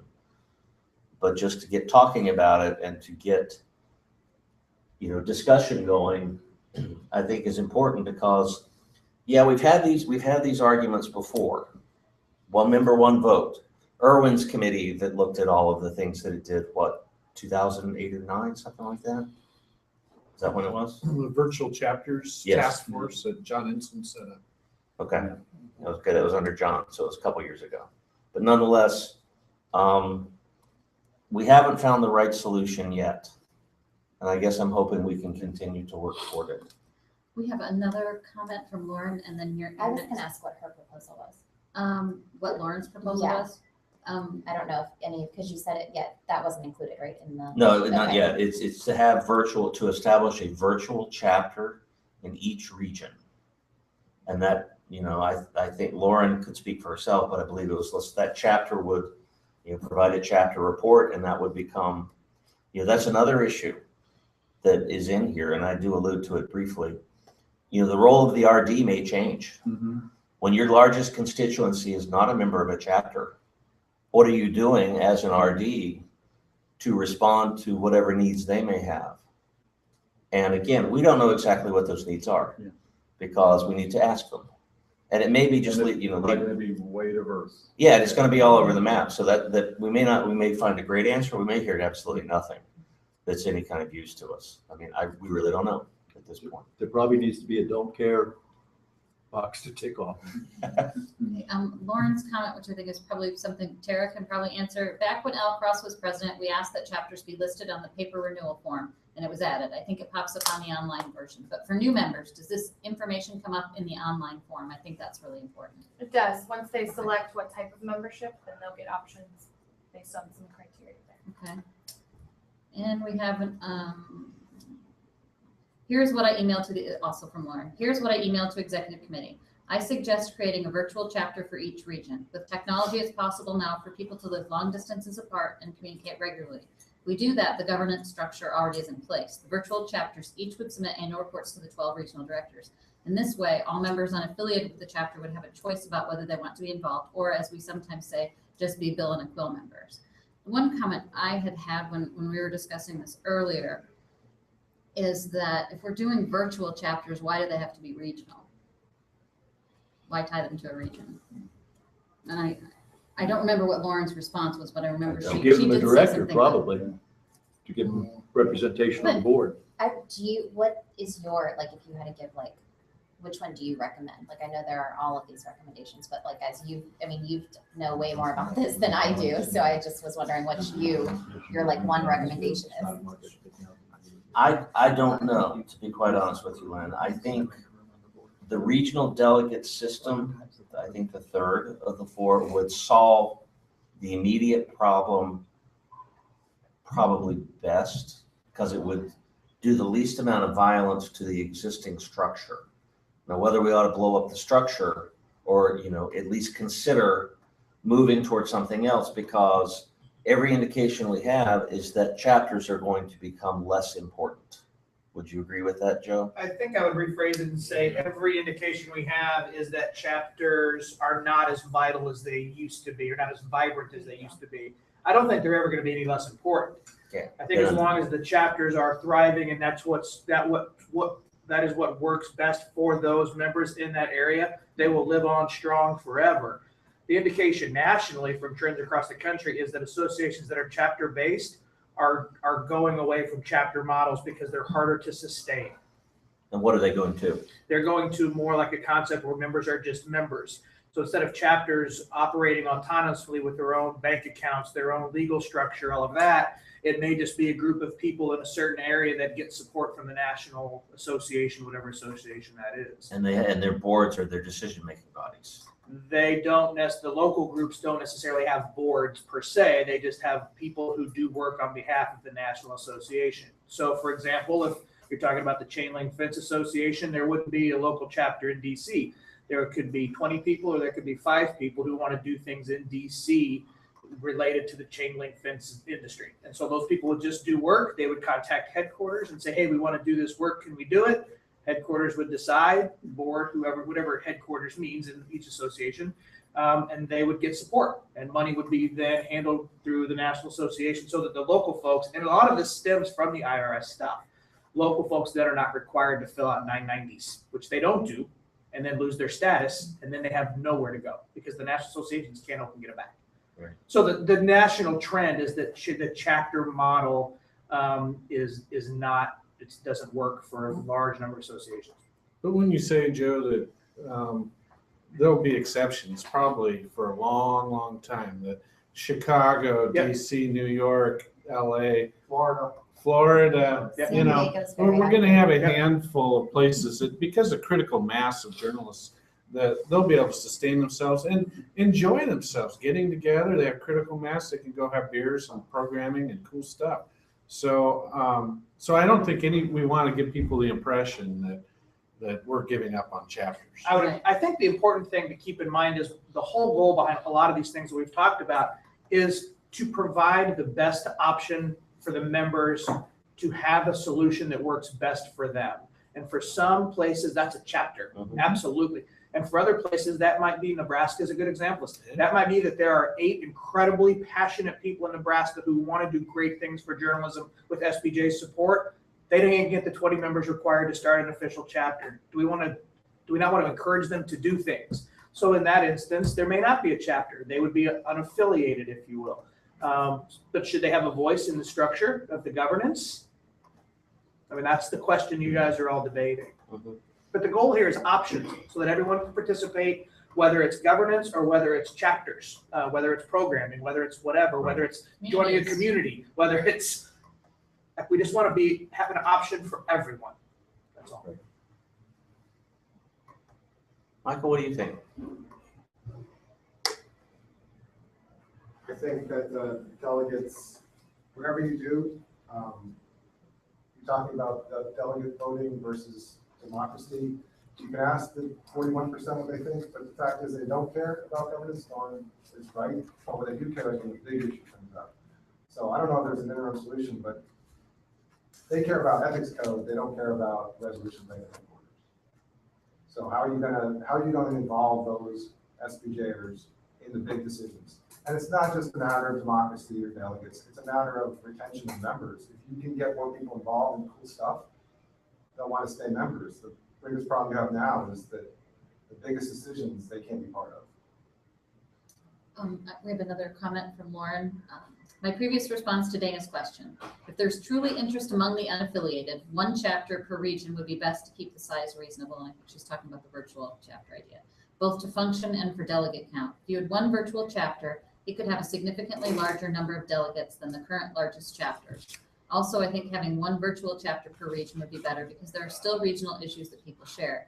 For example, an FOI issue would come up in one state, but members live too far from a regular chapter to want to join. With a virtual chapter, members still can address that regional issue that wouldn't be of interest at the local or regional level elsewhere. To address what Robert brought up, if you'll be looking at revamping the entire structure in the longer term, I'd encourage you to look at the structure of PRSA. They have chapters based on geography and a large number of professional interest sections similar to our communities. That's what I think ultimately we probably will be going toward, because there is not currently any representation in decision-making for communities. We haven't even gotten to that. And what I have here doesn't begin to address that. It would be, I know Joe and I discussed this a little, it would be a logistical nightmare to try to say, you're a member of a chapter and you're a member of a community. How are you going to vote? Who do you want to be part of as, to be representing? And that'd be a nightmare, given how many members that we have and the fact that the communities will only continue to grow. That was going to be my question, how that works. I know. I mean, that's I don't know. right now it wouldn't work really very well. Tara? One thing just to keep in mind on the virtual chapter idea, by the structure we have now, a chapter must submit an annual report complete with everything in order to have delegates. So you would possibly have the scenario where an entire region would not have a vote because they didn't get an annual report in. Unaffiliated people. Because in of the that region. virtual chapter didn't step up. I can tell you right now, one of the cons of the virtual chapter idea is that you're saying that somebody that lives in Tucson, Arizona has a community of interest of somebody in Hawaii or Northern California. And that they, that'd be about it. So for them to be, to be a full-fledged chapter with the requirements of fulfilling chapters, that's kind of the regional delegate proposal kind of gets around that. Except with that, I think if the person in Tucson not necessarily looking at somebody in Hawaii or North Carolina or North California, where they have chapters, he might be affiliated with somebody in Flagstaff or Yuma or Bakersfield. That's where I think you find the commonality in a virtual chapter. People who live in communities without geographic That's the virtual chapter of the Arizona non-Phoenix, non-student chapters. We have another comment, this one from Andy Schatz. We shouldn't get too absorbed in voting turnout interest as a reason whether to give all members a say in important SPJ issues, such as the final passage of the new code of ethics. If that were the standard in society, we would eliminate elections in hundreds of cities across the country where turnout is low. I support the spirit of what Paul has brought up. Joe just expressed that well too. Well, Paul, I think you've done a great job, and I think you're spot on that we could use some more information, particularly what these unaffiliates think. I think you're right in what we'll probably find. But also, we can learn a lot from these other organizations. And because SPJs, we've been stuck on this path for 100 and some years, right? Perhaps in this information gathering, and maybe you've already done this. Maybe Joe's already done this, looked at the Chain Link Fence Association and all these others to look at what other models there are that might, PRSA, that might be relatively painless to shift toward. To morph into something different. If it makes sense. I would love to see what other organizations are doing. I think that's very helpful.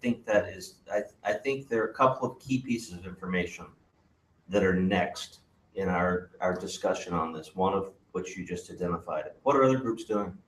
What are other comparable groups that have had a chapter-based membership model? What is the health of that membership model, and have they adapted it in any way? And the other is, what do the unaffiliated folks think? Well, when she asked you, what do you think? And when you and I talked about this the other day, so this is really just a starting point for the discussion. We need more information. Yeah, that kind of research is perfect. Yeah, that's why I hedged on giving you an answer. I don't really know yet. I mean, I can argue for and against every single one of these, and I've tried to here, just so to be fair to each of the positions, and I'll do the same for the fifth proposal. I was just wondering, Joe, when the group of association executives from journalism organizations comes to Indianapolis, is this something that could be put on that agenda, and maybe invent a questionnaire that they could all fill out and we could study? That's a great idea. That's a great idea. That's coming up pretty quick. It's in March. We have another comment from Lauren. She says the virtual chapters would be for people in the region, not near a geographical chapter. Well, then you still leave a lot of people out, I think. Well, does that Because mean there's a you lot want of people in the to DC area that don't belong to the chapter. Yeah, I think you'd end For up, reasons we don't know. you'd end up assigning people, a certain number of people, and you set a geographic radius or something like that. I don't know how you could tell a member who's chosen not to be a member of a chapter for whatever reason that they can't be a member of a virtual chapter if that's what they want to do. If they prefer to be a member of the virtual chapter because they get more out of that or because there's some history with the local chapter that has angered them, I don't know how we could police at headquarters that they're not allowed.